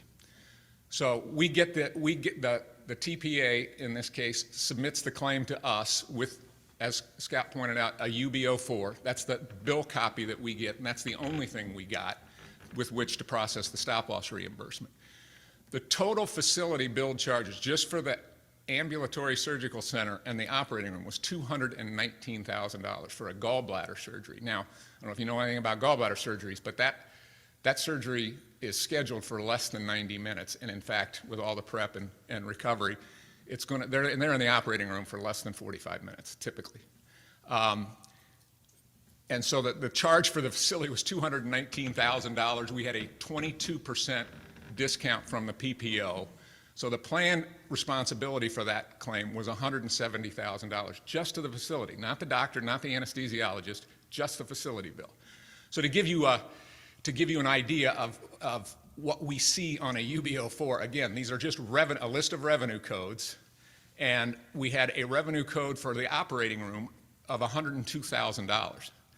So to give you some reference, the Medicare allowable, what Medicare would have reimbursed that same facility for that same operating room was $5,400. So this was 1,872% of what Medicare would allow for this operating room. Going down a bit further, we had two revenue lines, both revenue code 710, which is recovery room. And I don't know, when you come out of a gallbladder surgery, why you need to recover in two separate rooms, or why each one of them is north of, is almost $20,000 for one and $28,000 for the other. But we have just a line item. There's no itemization. Did anything happen was there anything in the medical records to suggest that they moved from one recovery room to another, and why? Was there a complication? We have no idea. We had another revenue code, sterile supplies. Now, I don't know what is included in sterile supplies, but almost $47,000 worth of sterile supplies for a 45-minute surgery. I mean, I don't think anybody with any sense, regardless of whether you're in this industry, can look at these charges and find and know that they're egregious, right? Unfortunately for us and for the plan, the PPO did not allow for the payer, the TPA, to have access to an itemization, to do any sort of audit, and really the plan, again, had to pay $170,000 for this. So that's a problem with it. That's the problem with the PPO network in this situation.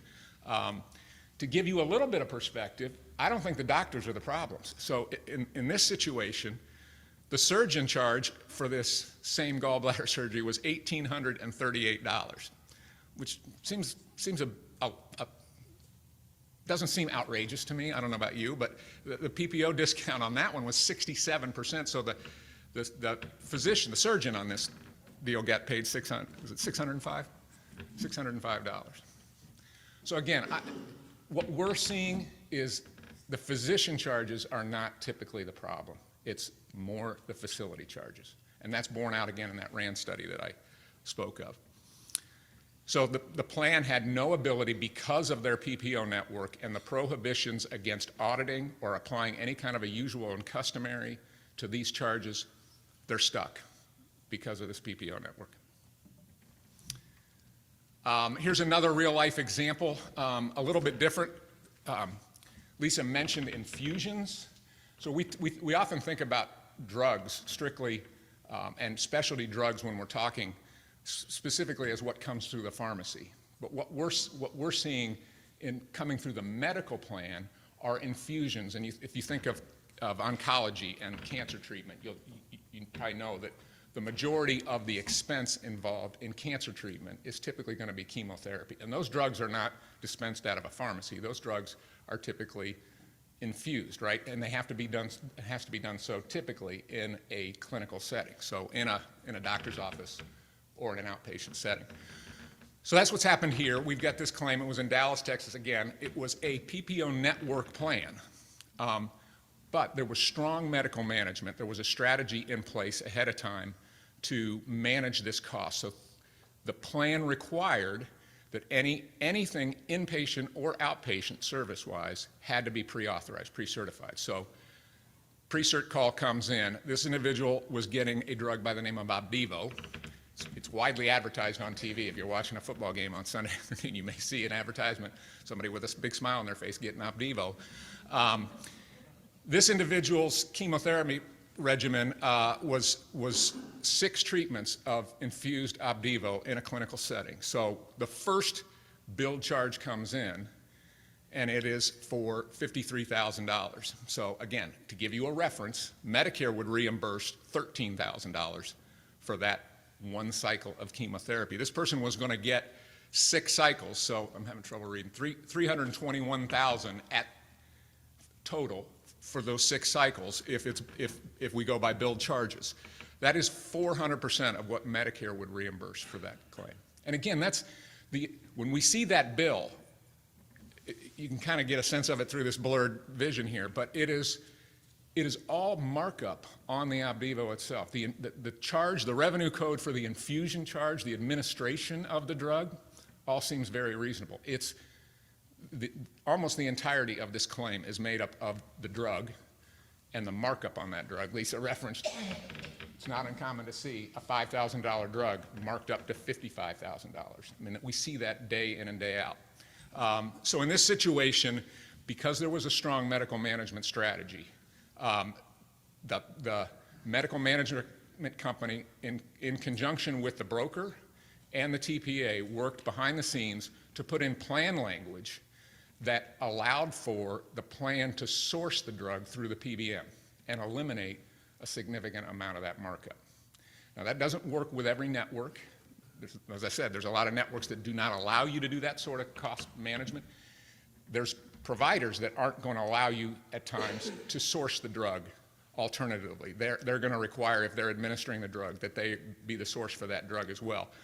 But each one's a bit of a snowflake, right? And in this situation, because of some proactive hands-on medical management through the team, they were able to find a source at a significantly reduced cost in the same site of care. We call it white bagging or brown bagging, where the drug is delivered to the provider, sourced through the PBM, and the billed amount for that is significantly less. So the alternative billing service was $14,000, a little bit more than what Medicare allows.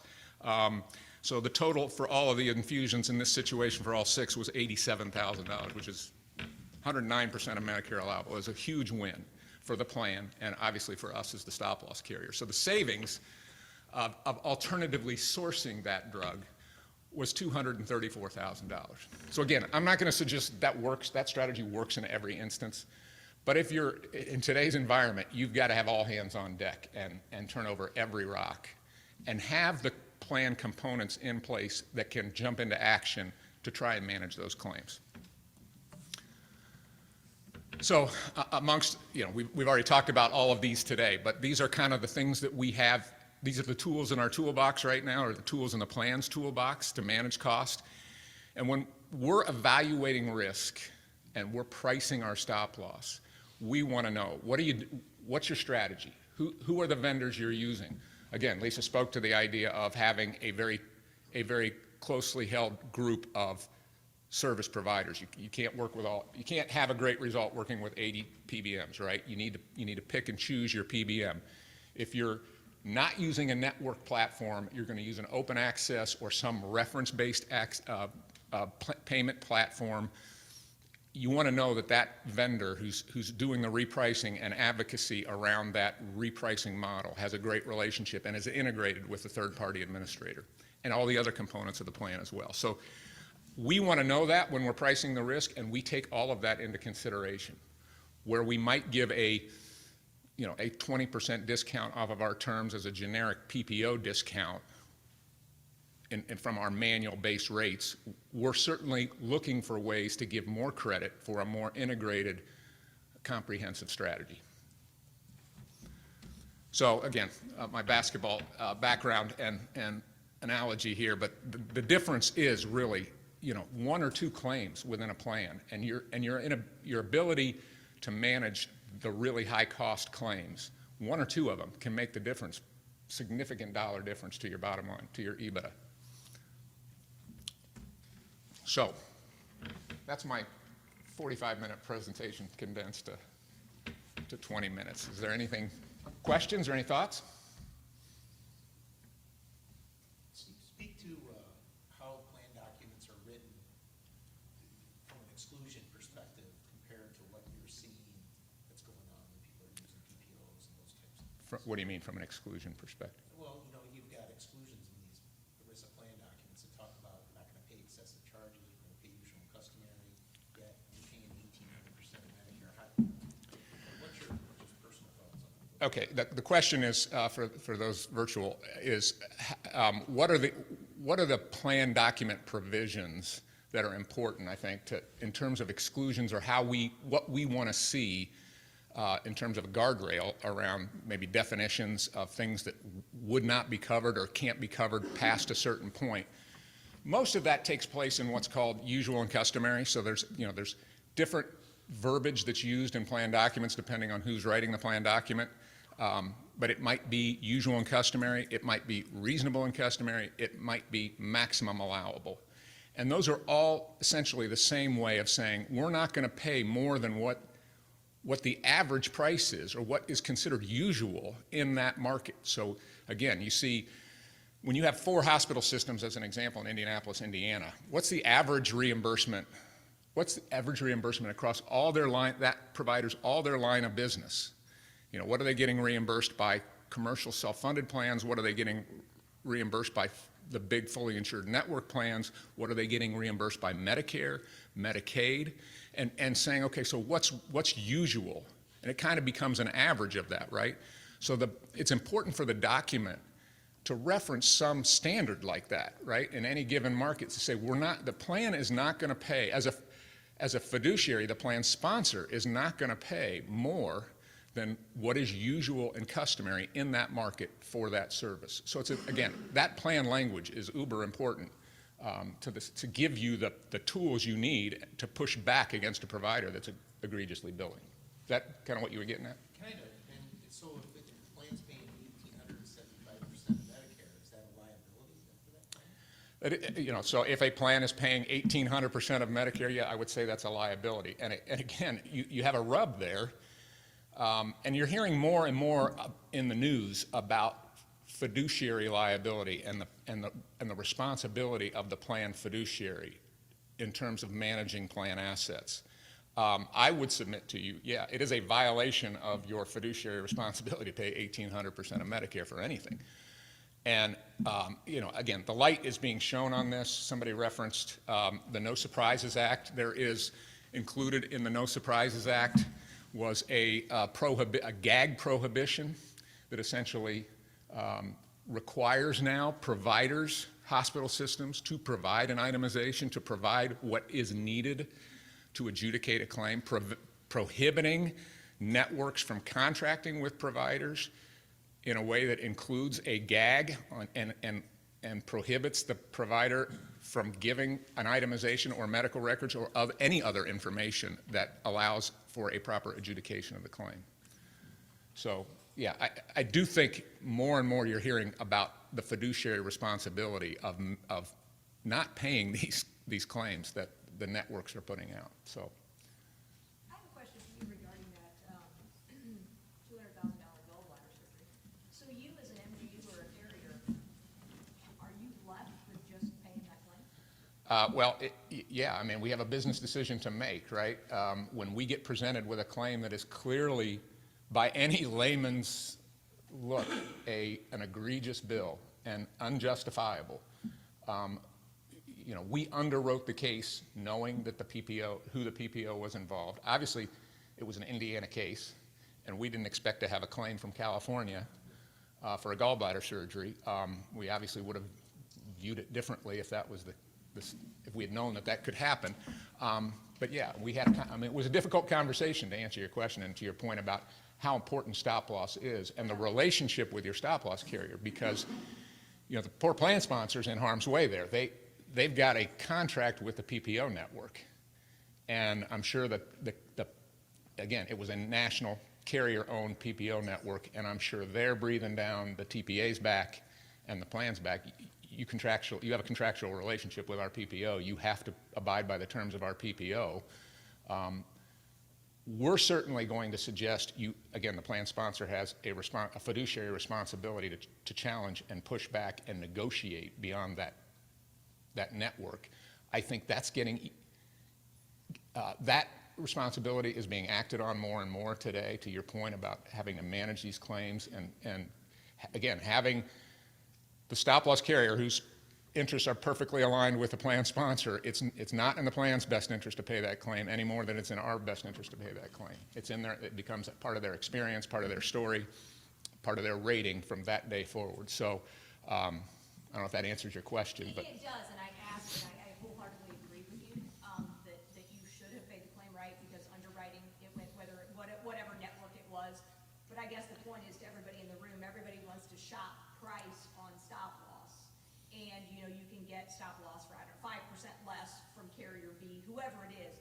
But the point is, there's a lot of stop loss carriers that are pushing back and pulling these language out of their contract that we're not going to pay, and it creates a really tough situation between the plan participant, right, and the network and the TPA, because the claim is adjudicated, right, for 200,000 or whatever the allowed amount is. Then the carrier wants to push back and say, well, we're not paying the claim because the charges are excessive. Okay, but yet there's a contract between the network. You know what I mean? It creates, and so the point is, everybody is looking for that magic pill in the healthcare environment, right? We want our stop loss for less, right? But yet we want a quality contract. We want somebody that's going to pay every claim. And so sometimes you don't get all of those things. So it's just a word of caution to everybody that the stop loss carrier, the quality of the carrier, the relationships with the MGUs and the carrier are extremely important. agreed. Thank you for that, Lisa. It's true. Anthony? And I think on the AMP side too, to kind of piggyback on what we're seeing, because we look at medical bill review for a lot of aggregators and stop loss carriers, that when the risk shifts, once it goes over the spec, it's no longer the PPO claim anymore, right? It's your money, it's your dollars, so then there's some legal precedents around there saying, we get to dive into this claim, see what's there, and lower those claim costs. I mean, I think there's some been back and forth depending on how hard we want to push back, but they really don't have any legal ground once it goes over the spec and the risk shifts to the stop loss. Right, and if you go through that bill review, you will have the case to make that argument to the provider and call them out. I mean, it's going to be, obviously you can look at those charges and say that ain't right. That doesn't take a genius, or doesn't take an expert in our industry to see that those charges are not right. But having a thorough bill review that includes medical records. I mean, maybe there was a reason why there was 2 recovery rooms. I don't know. Or maybe maybe something happened in that recovery room that justified a higher price than what you would normally see. But we can't make that assumption without seeing the data, and it's the medical review company that's going to go get that data. And that whole medical review, bill review, I believe is going to get more robust. It's going to get easier to do because of the No Surprises Act, because of the light. You can't pick up a newspaper, a news feed today without hearing discussion about transparency. So there's national attention on driving more transparency into our industry, and providers are just not going to be able to get away with that sort of thing indefinitely. So. I would also argue that providers are taking advantage of PPO contracts that haven't been renegotiated. Correct. So the provider is fully aware that they are sitting on maybe what's called an evergreen contract, or a contract that hasn't been negotiated for X period of time.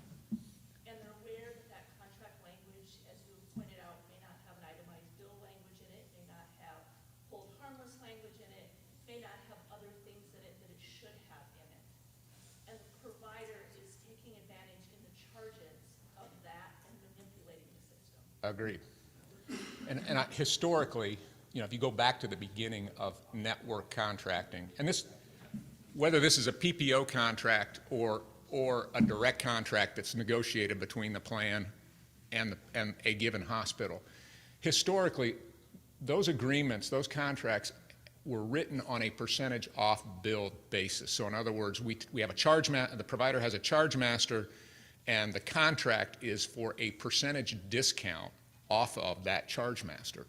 And that's how PPOs got started. Well, anymore that becomes like an appliance sale, Joseph Bank store sale. I mean, we're just going to mark our charge master up, and so the discount off of that charge master is meaningless.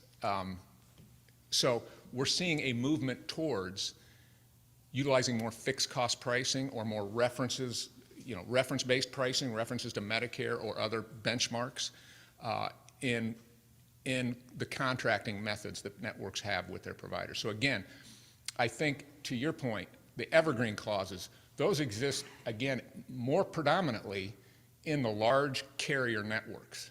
So when we get a request for proposal in, the least amount of discount off of our base rates that we're willing to give is for a national PPO network, because those contracts just continue to renew on a percentage off billed charges basis, and you have all these prohibitions in terms of auditing or getting data that you need to adjudicate the claim.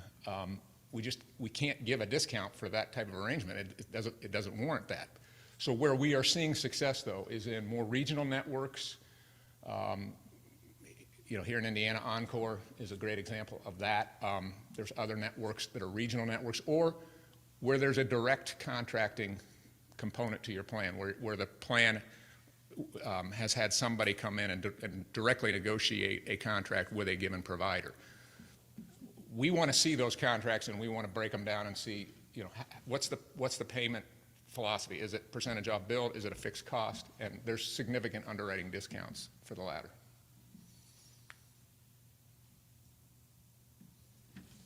Okay. Yes?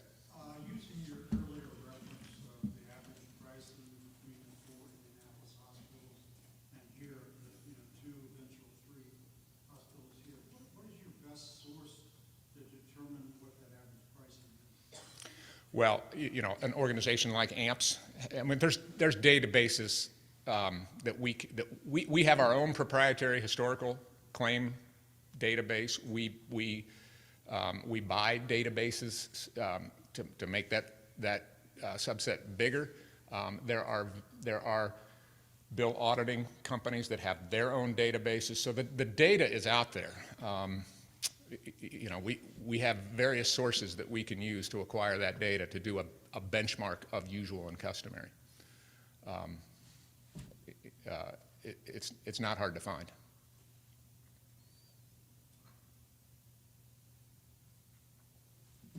Okay, thank you.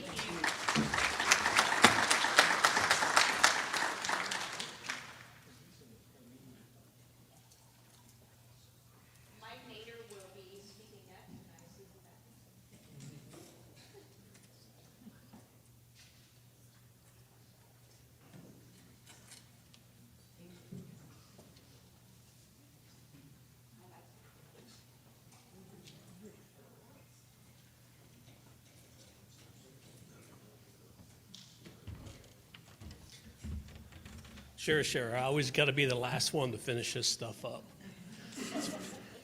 Going to give you guys nightmares.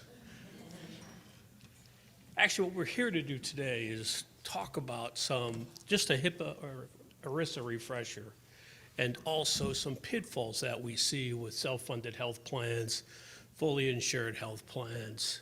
And this is not meant to keep you up at night.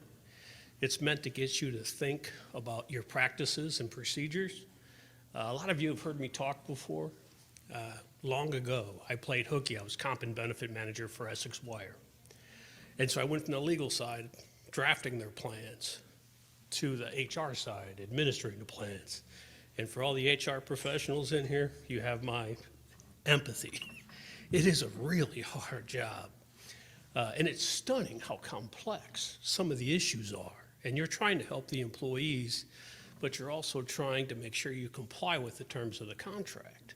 So we just want to talk about some ways that you can do both and make sure that you don't expose the company and yourself to potential liability.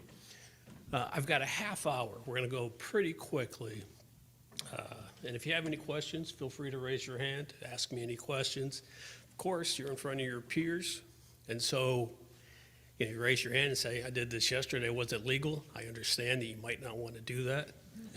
So feel free to email me or call me in the office, and I can charge Lisa, so it'll be awesome.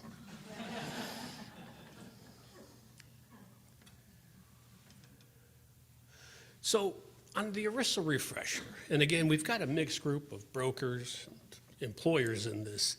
This seems pretty basic. ERISA refresher. ERISA applies to both pension plans and welfare plans. And when you think about ERISA being passed in 1974, ERISA was passed primarily to protect pension benefits. Welfare benefits were an afterthought. And so ERISA has very, very little until 1986 about welfare benefits. If you think about it, that's when COBRA comes in. We end up with the Affordable Care Act. We end up with Michelle's Law. We ended up with mental parity. So Congress was, when it passed ERISA, they were looking to protect pensions. We're here to talk about welfare. So on the welfare side, and it's really kind of interesting on the perspective of employers when it comes to welfare plans. ERISA applies to all group welfare plans, and by group welfare, it covers at least one common law employee. So if I have two owners covered under one policy, that's not an ERISA plan because they're deemed to be self-employed. I have a common law employee, so it's health benefits, life or health, dental, vision. Those are subject to COBRA. Life insurance, and the reason I mentioned life insurance and pointed out, a lot of employers fail to understand that life insurance, even if the employee pays for it under a group policy, is subject to ERISA. And if there's more than 100 participants, they're required to file a 5500.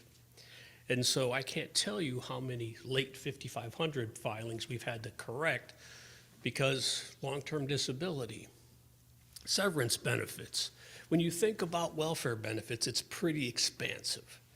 And remember, any plan that covers more than 100 participants is required to file a Form 5500, whether you're fully insured or self-funded.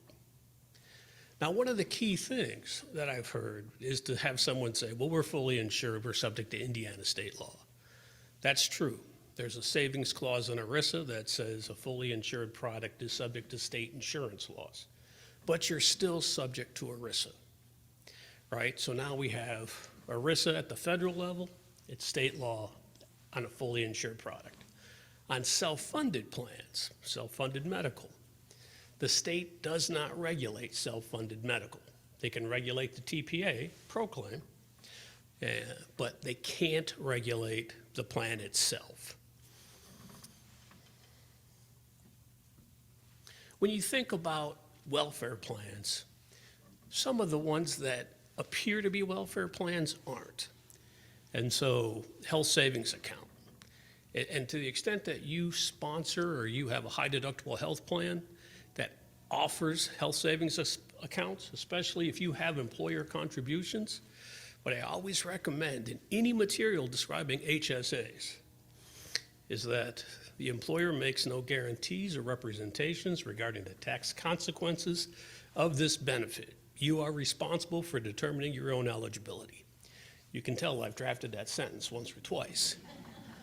The reason, if you think about HSAs, you know what your employee, the benefits you provide, but you don't know what that employee's spouse may have.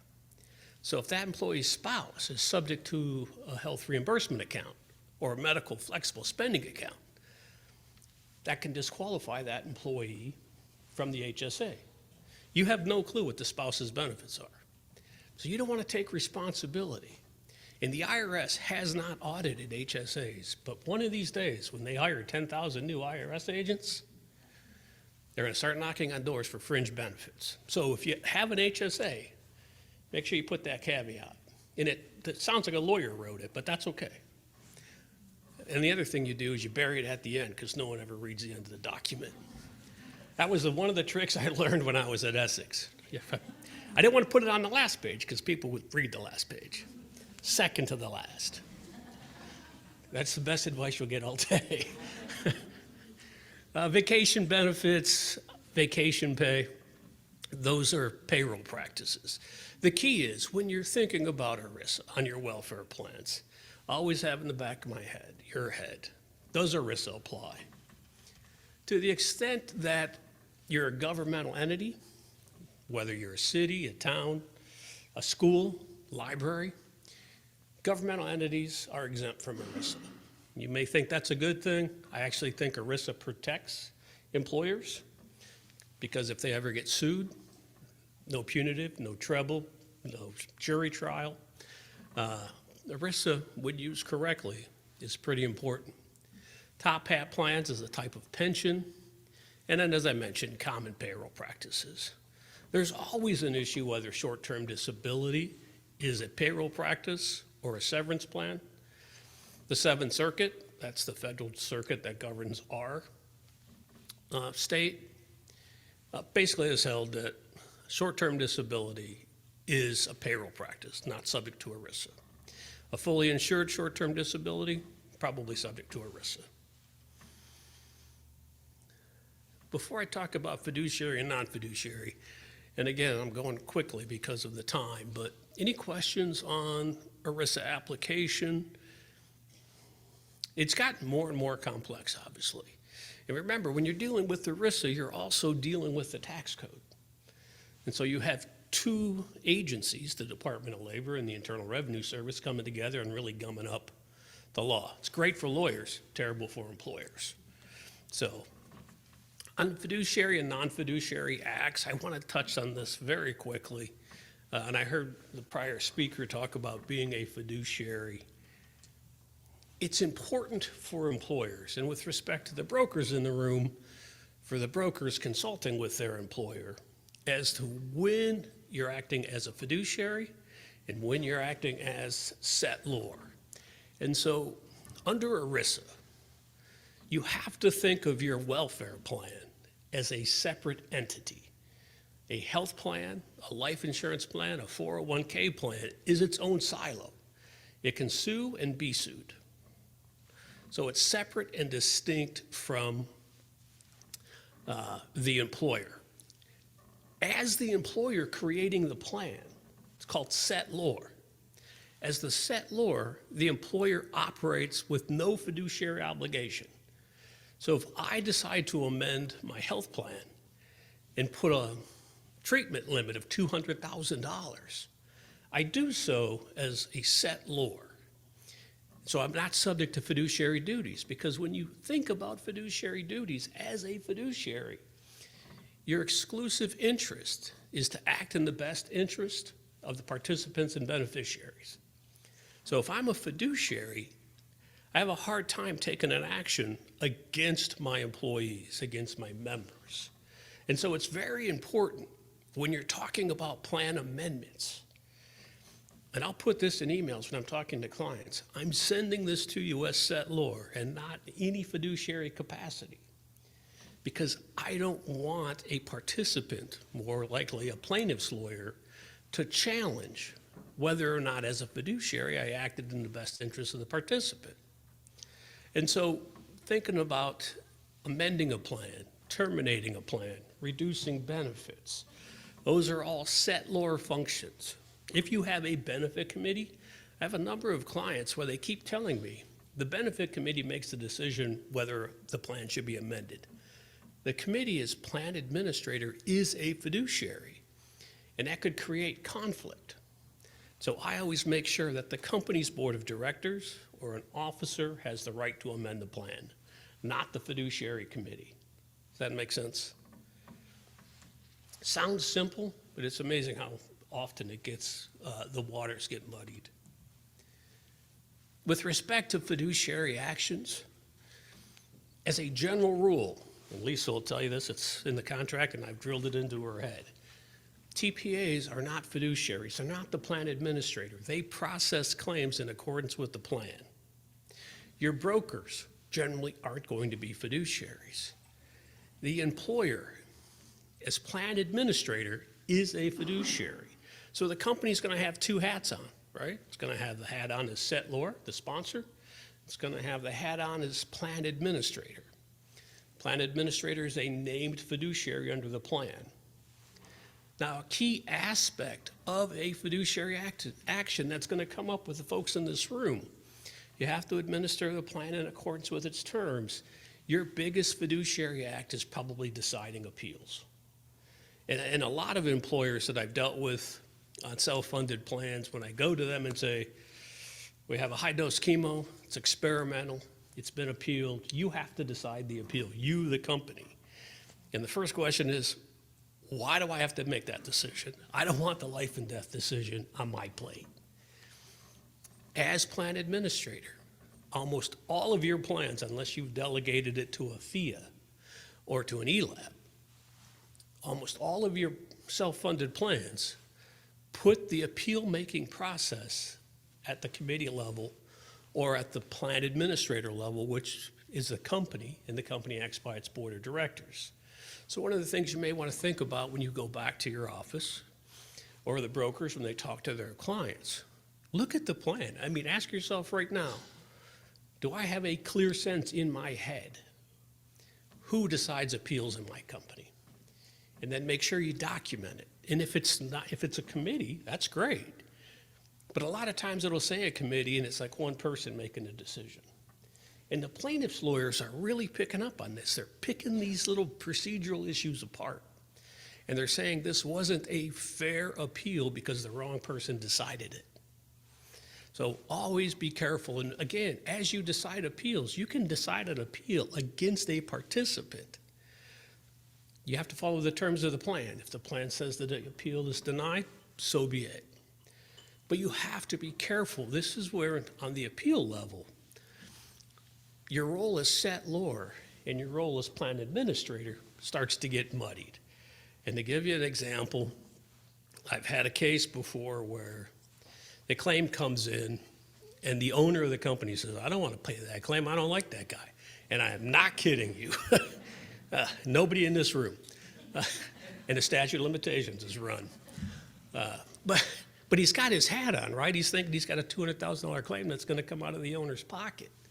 And I'm like, you can't make a decision based upon how it affects the owner. As a fiduciary, you have to act in the participant's interest, still following the terms of the plan.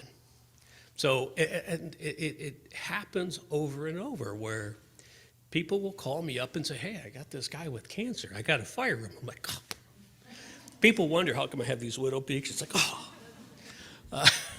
But when you think about it, it sounds horrible, right? But they're running a company and they're self-funded. They're trying to make sure they keep their doors open. It's not they want to pick on this guy. There are ways to address that situation, but you have to be so careful not to take any adverse employment action because of a health condition. And I say that, but I still get calls on a monthly basis saying, how do I deal with this situation? I'm sure nobody in this room has this problem. So on non-fiduciary and fiduciary acts, again, to the extent you're a benefit manager and you're administering the plan, you're probably not a fiduciary. But once you start deciding appeals, when you decide an appeal, you're exercising discretion. Now you become a fiduciary. It's always important to understand, am I acting as a non-fiduciary or am I acting as a fiduciary? And I have to act in the interest of the participants, but I also have to administer the terms of the plan as they're written.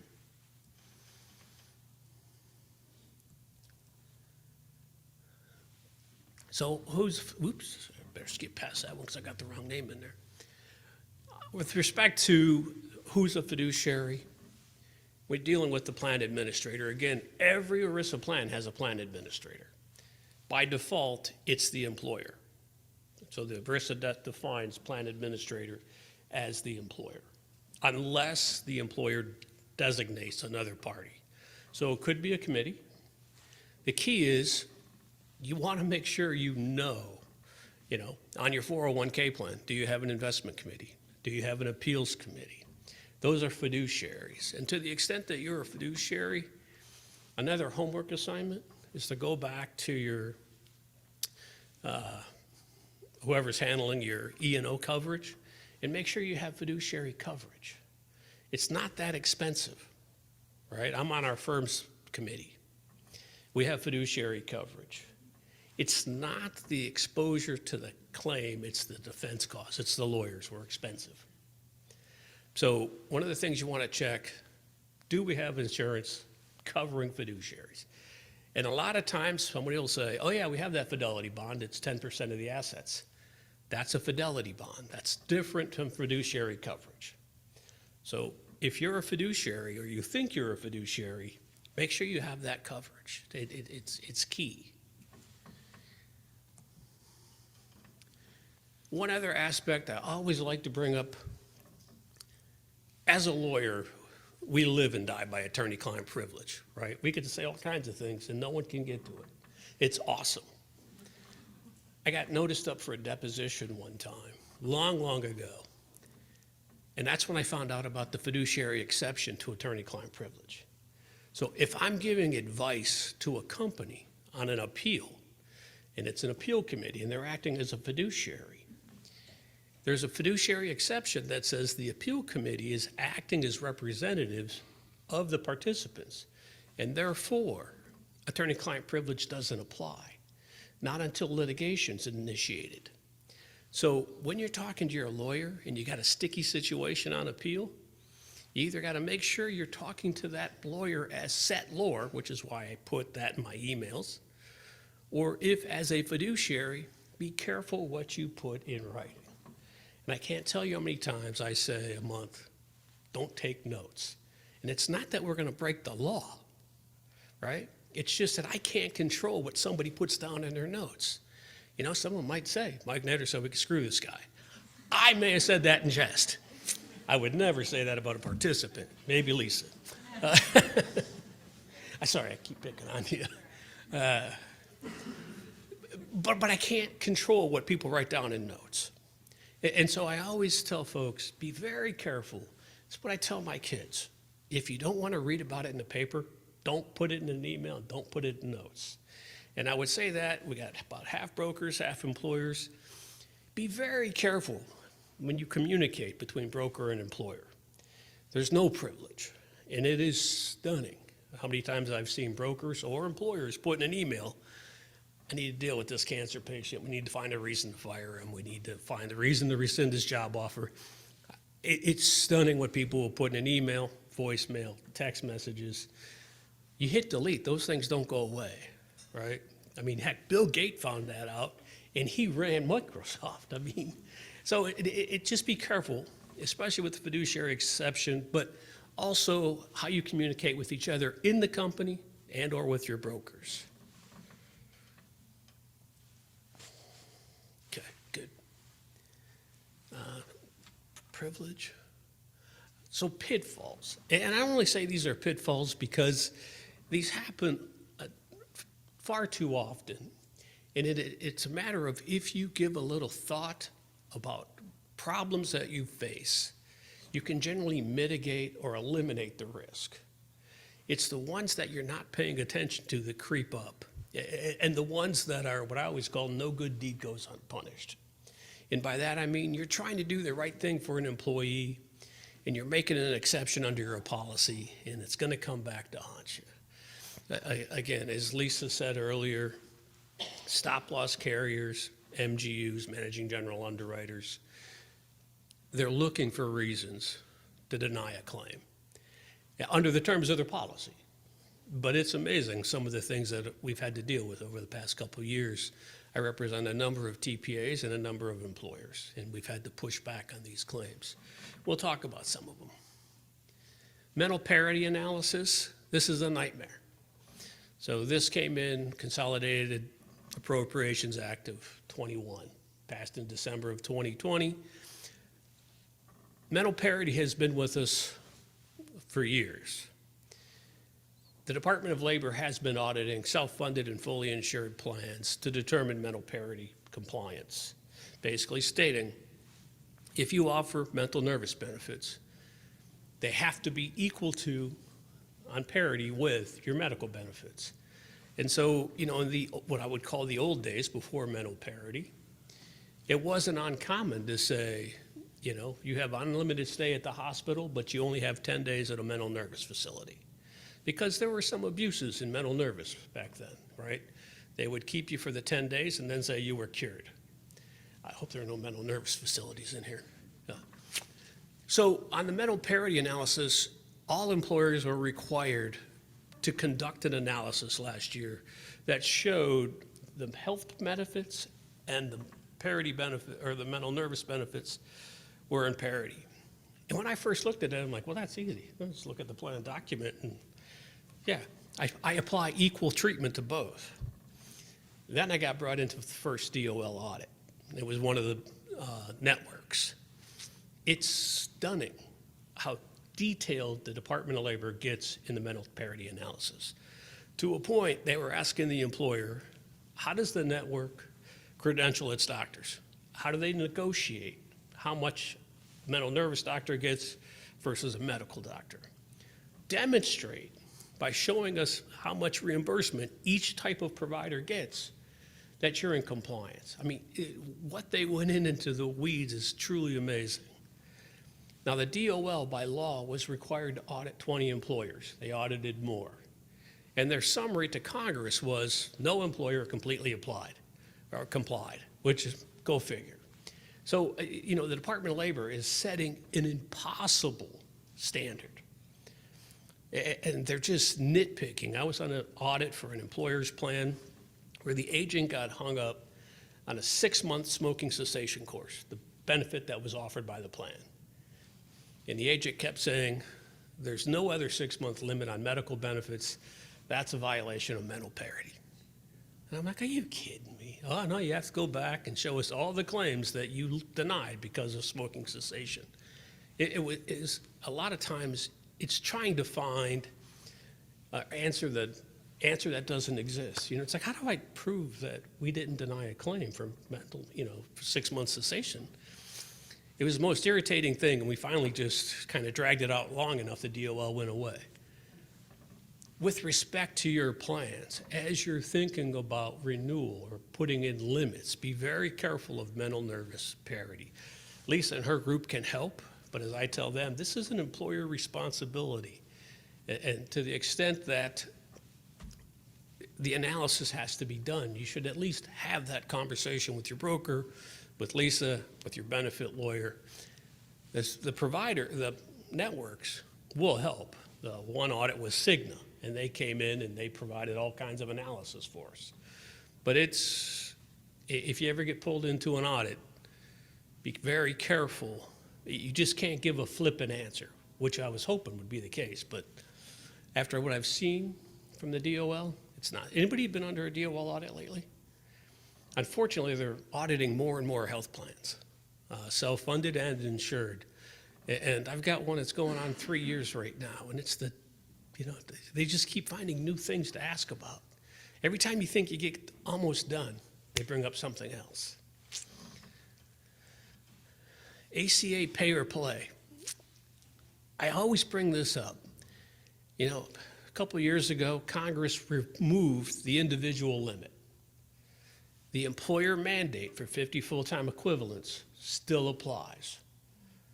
And so if you have 50 or more full-time equivalents, you either offer 95% of your full-time employees affordable minimum value health care and their dependents, or you pay a penalty.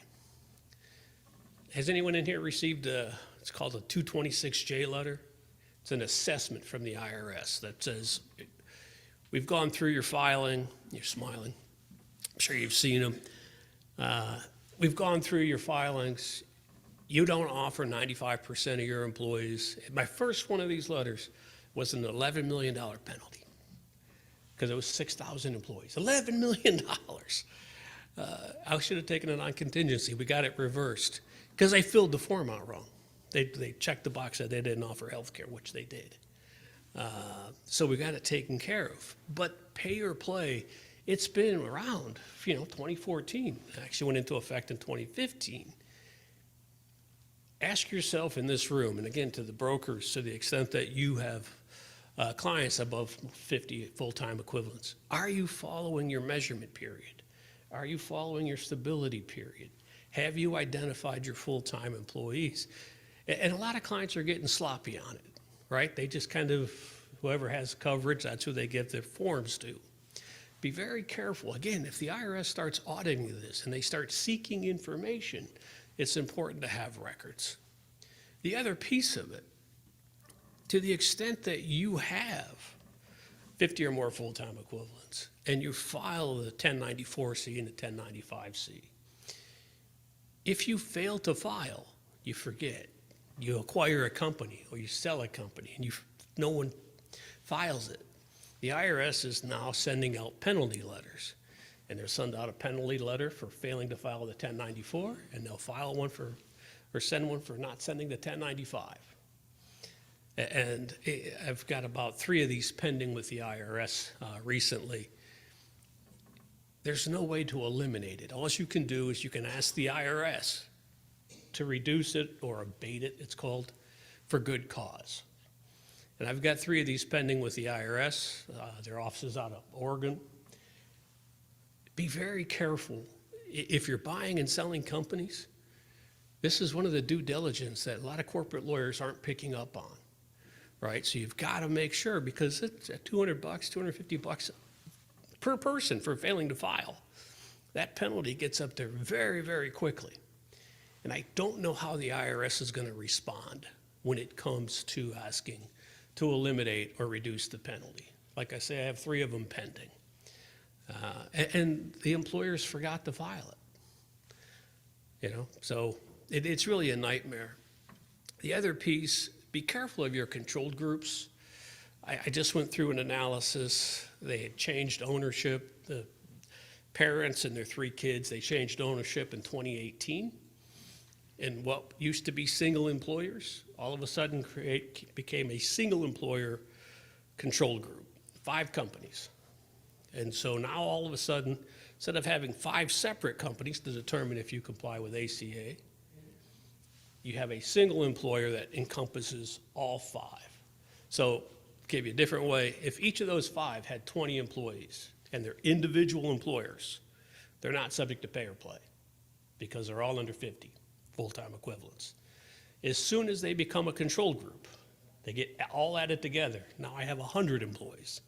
Now, each of the company is subject to pay or play. And so it's very, very important. And again, I go this with the brokers. When you ask your client, are you a member of a control group or an affiliated service group? And they say, no. Your next question should be, do you understand what that is? Right? Because most people don't, they don't want to, not seem smart. They're like, no, of course not. Okay, does the wife own any other businesses? Do they have any kids in the business? Because there are attribution rules. So you have to be very careful on control groups. Just make sure I keep you guys on time. Stop loss issues. I heard you folks talking about this earlier. Incurred and paid. And the PHP folks are on this, but I've been dealing with it too many times. Incurred and paid, you need to understand what the definition of paid is. And generally that means I've put the check in the mail and I have enough money in my account to pay the claim. And all stop loss policies can define it differently. So I had a case last year where the TPA, they were running through an electronic fund transfer, ETF. Once that money goes into the account on December 31st, there's a 2-day hold to make sure those funds clear. So the ETF went out on January 2nd. Stop loss carrier denied it. So now we convinced them that we were right and we had paid the claim, it just had to get through processing. But something that technical, so if you're dealing with a $500,000 claim on December 31st, it's so important. I can't tell you, people will process the claims, they'll let it sit on their desk, they'll mail it out, it's dated December 31st, but they mail it in January. That's a basis for denial. So when you think about incurred and paid, be very, very careful, especially when you're butting up against the end of the year. And if you need to, get an extension. We've done it before. We go to the stop-loss carriers, we're still evaluating this claim. Give us an extension on this one claimant. And to give you an example, I had a case over in Illinois. We had a 3-year extension. It was a $3 million claim. And we kept stretching it out because we were negotiating with the service providers and the lawyers. And we ended up settling it for $600,000 or $700,000. But we got the carrier to agree. We have a 3-year window, and it all applies for one spec deductible. So it worked out pretty well, except for the patient. Advanced and simultaneous funding. So most stop-loss policies now say, you can ask us for money before you pay the entire claim. However, you can't do that in the last 30 days of your contract period. You've got to pay the full claim, then we'll reimburse you. And again, this is why you have the PHP folks, right? They're going to alert you to this, and your broker should be on top of it. But it's so important to make sure, case I'm dealing with now, $5 million preemie baby. Simultaneous funding, which sounds like we'll pay our spec when you give us the money to pay the $5 million claim. The policy says you have to pay your specific deductible first, then we'll give you the difference. They didn't pay the specific deductible, now the fight's on. So be careful when it comes to coverage. This is the one where it's no good deed goes unpunished. Extended coverage on leave. So many employers, when their employees go off on medical leave, they'll give them FMLA, and then they'll be like, well, they're going to be back in 2 weeks, so we'll just leave them on the health plan. And I'll be back in next month. And then 3 months go by, and then all of a sudden, a year later, the person's still on the plan and hits $1 million claim. And the stop-loss carrier says, how is this person on your plan? So be careful. The stop-loss carrier overrides your good intention. Unless your health plan allows that person to stay on, and most don't, most say 12 weeks. You got to take them off in 12 weeks. You could pay COBRA for them. That's fine. You can waive your COBRA premium. That's the way to do it. But don't leave them on. And it's just that folks that go off on approved leave or a layoff, it's amazing how it just kind of stretches. And so be very careful of agreeing to give health care when your plan document doesn't allow it, because the stop-loss carriers will use it to deny it. And I've got 3 of those cases going on that reach back to last year. Year-end claims, again, when I have issues and disputes, claim that comes up in December, and I'm deciding whether or not I'm going to deny it, I want to go to the stop-loss carrier and get an extension. So I've got a case in Nebraska, minor in possession, driving, gets in a car accident, over $1 million in claims, and we've denied it. The appeals denied it, but we want that extension on the stop-loss contract, and the carriers will give them to you, right? Because the opposite is to say, okay, the appeal committee will just approve it, and now you're going to have to pay. So the stop-loss carrier can benefit, but you have to have it documented. Don't just assume the carrier is going to give you that extension. Early termination of policy. If you're buying or selling companies, or if you terminate your stop-loss policy. If you terminate your stop-loss policy mid-year, it ends all coverage. So $1 million claim comes in after, hasn't been funded, your carrier is going to deny that claim. And I can't tell you how many employers I've talked to, and some corporate lawyers who say, I have insurance. It's like, no, you have reinsurance. If that policy terminates, your coverage ends. And all claims that come in after, the run-out period's terminated, and you're going to be on your own. And if you're the broker on that case, or if you're the HR manager who didn't pick up on that in the policy, it's so important to understand stop-loss if you're going to terminate early. Conflict between the plan and the policy. I've got one right now, literally just this week. Stop-loss policy, off-label use of drugs. Plan document, Magellan, which is the PBM, and a stop-loss policy all use different definitions. An approval process to determine if off-label drugs are covered. All three of them. And I'm like, okay, first, most important is the stop loss, because they're going to deny claims. Second's the plan document, and then the last is Magellan. We've got to get these in sync. And so the employer should be looking to their brokers who place that coverage to make sure that your health plan and your policy are consistent. And it's amazing what's buried in stop loss exclusions. Definition of experimental could be different than your plan definition of experimental. So be very careful with that. No surprise act, you guys covered this. This could be a whole day in itself, so I'm going to jump past this. DOL tolling, I did want to hit this one because I just read in the Wall Street Journal this morning that the federal government has extended the pandemic emergency. So they're probably going to go through July, or through the fall. If I had to guess, probably sometime after the elections. So the Department of Labor in March of 2020 issued tolling guidance. And that basically says for a number of events, you disregard 1 year of the period that otherwise applies. What does that mean? We had hoped it would be a 1 year period from March 1, 2020.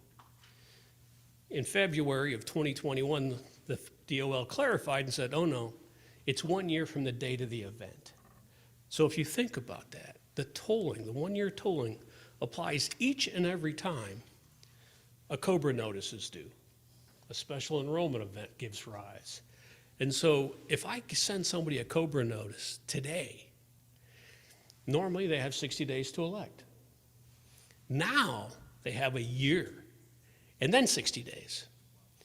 And this applies to each COBRA notice, to each premium, to each appeal, to each special enrollment. So again, if you're buying or selling companies, you have to look and see whether or not you have COBRA participants over the last year and a half almost. So it's truly stunning, and it is a nightmare trying to keep track of all of these events. And it's so important when you look at these events to understand somebody who's terminated a year ago might still elect COBRA. So they get in a car accident today, they could still elect COBRA retroactive. And you know a hospital's going to pay for it, right? I got $1 million claim, I'll pay that COBRA premium all day long, right? So this tolling guidance, you've got to keep track of it. And it's important. We've sent out communications on it. You can see what it applies, COBRA election, premium, COBRA notice. Now I've talked about the employees on leave, right? That you leave somebody on leave for 12 months. And the stop loss carrier says, how are they on leave? I've used the tolling to put a Band-Aid on that. To say, yeah, well, they're still in their COBRA election period, so we're all good. We waive the premium. So actually, it does come in handy. If you find yourself with someone who shouldn't be on the plan, think about using the tolling guidance. And the stop loss carriers are pretty much hamstrung when you do that. I'm going to take a break. Any questions so far? I know I'm going over, so. There are a couple more slides. Again, I'm trying to squeeze this in 30 minutes, so I'm going to stop for a minute and take questions. See, you guys are all welcome to give me a call and make sure that any full-time versus plans definition. I'm not going to go into that. When I say the unsophisticated sponsor, this is a message to the brokers. You've got to make sure your clients understand self-funding. PHP can help, the brokers can help. But I'm always amazed, especially with smaller employers, when they say, what do you mean I have to decide the appeal? Well, I have insurance. No, you have a self-funded plan, and it's different than insurance. So it's very important for the brokers to make sure their clients understand what they're adopting. Phantom eligibility, we've talked about. Be careful about leaving somebody on the plan when they shouldn't be on the plan. One of the common ones, severance, right? Somebody gets a severance package for 6 months, they're still terminated, but the employer says, we'll leave you on health care for 6 months and then give you COBRA. If the plan document doesn't say it, that person's ineligible. So instead of giving them that 6 months, just say you'll pay 6 months of COBRA. So again, just be careful that you're adhering to the terms of the plan document. We've talked about control group issues, high deductible health plans. When you think about teledocs, free drug usage, on-site clinics, they raise a host of issues with high deductible health plans and HSA eligibility. And so when someone says, don't worry, the IRS isn't paying attention to high deductible and minimum deductibles and on-site clinics, again, they're going to hire 10,000 agents. They're going to come looking for money. And generally, it's going to be the employer. So be very careful when you have a program that's giving free services before the minimum deductible. Preventive services, you can give those all day long. But if I have an on-site clinic and I let a participant get 5 stitches for free because I want them to use it instead of going to a doctor, that now violates the high deductible because they haven't met their minimum deductible yet, right? So be very careful when you're providing, when you have a high deductible health plan with an HSA, that the minimum deductible's met. And you will get people who say, the IRS doesn't pay attention. There are ways to work around it. But I'm telling you, the IRS, one of these days, is going to wake up, start auditing this. That's also the reason you put the caveat in your plan document that says you're not responsible for tax consequences. Because when it blows up, everybody's going to be like, uh-oh. And then HIPAA privacy. I used to do a 5-hour seminar on HIPAA privacy. It was horrible for the audience, not me. But HIPAA privacy has been around since 2003, Security 2005. Check your policies and procedures, your business associate agreements. They all should have been updated 2013. That's when the new omnibus regs came out. Just make sure, and again, a homework assignment. Ask yourself, do I know who my privacy officer is? Do I know who my security officer is? Right? Does my plan document list somebody who left 10 years ago? Yeah, and that's pretty common. So don't put names in plan documents, just put titles. HIPAA privacy, again, if you have any questions on it, I just raise it. It's still out there. CMS and HHS are out there. They've been pretty passive. They usually go after the medical providers, not the health plans. I've had some pretty big breaches. And unless you're one of the big ones like Anthem or the Bucas, they're not going to really assess the penalty, but you actually have to make good faith compliance. So make sure you have HIPAA policies and procedures, that you've done a gap assessment for security analysis. When's the last time you've done a gap assessment? I figure every other year you should be documented. That's your IT folks. So I know I've gone fast in 30 minutes. To the extent that you have any follow-up questions, again, feel free to send me an email. Let me know you're here. So long as I don't have a conflict, I'll answer your questions. Any other questions? All right. Well, I was only 5 minutes late, so. Thanks, guys.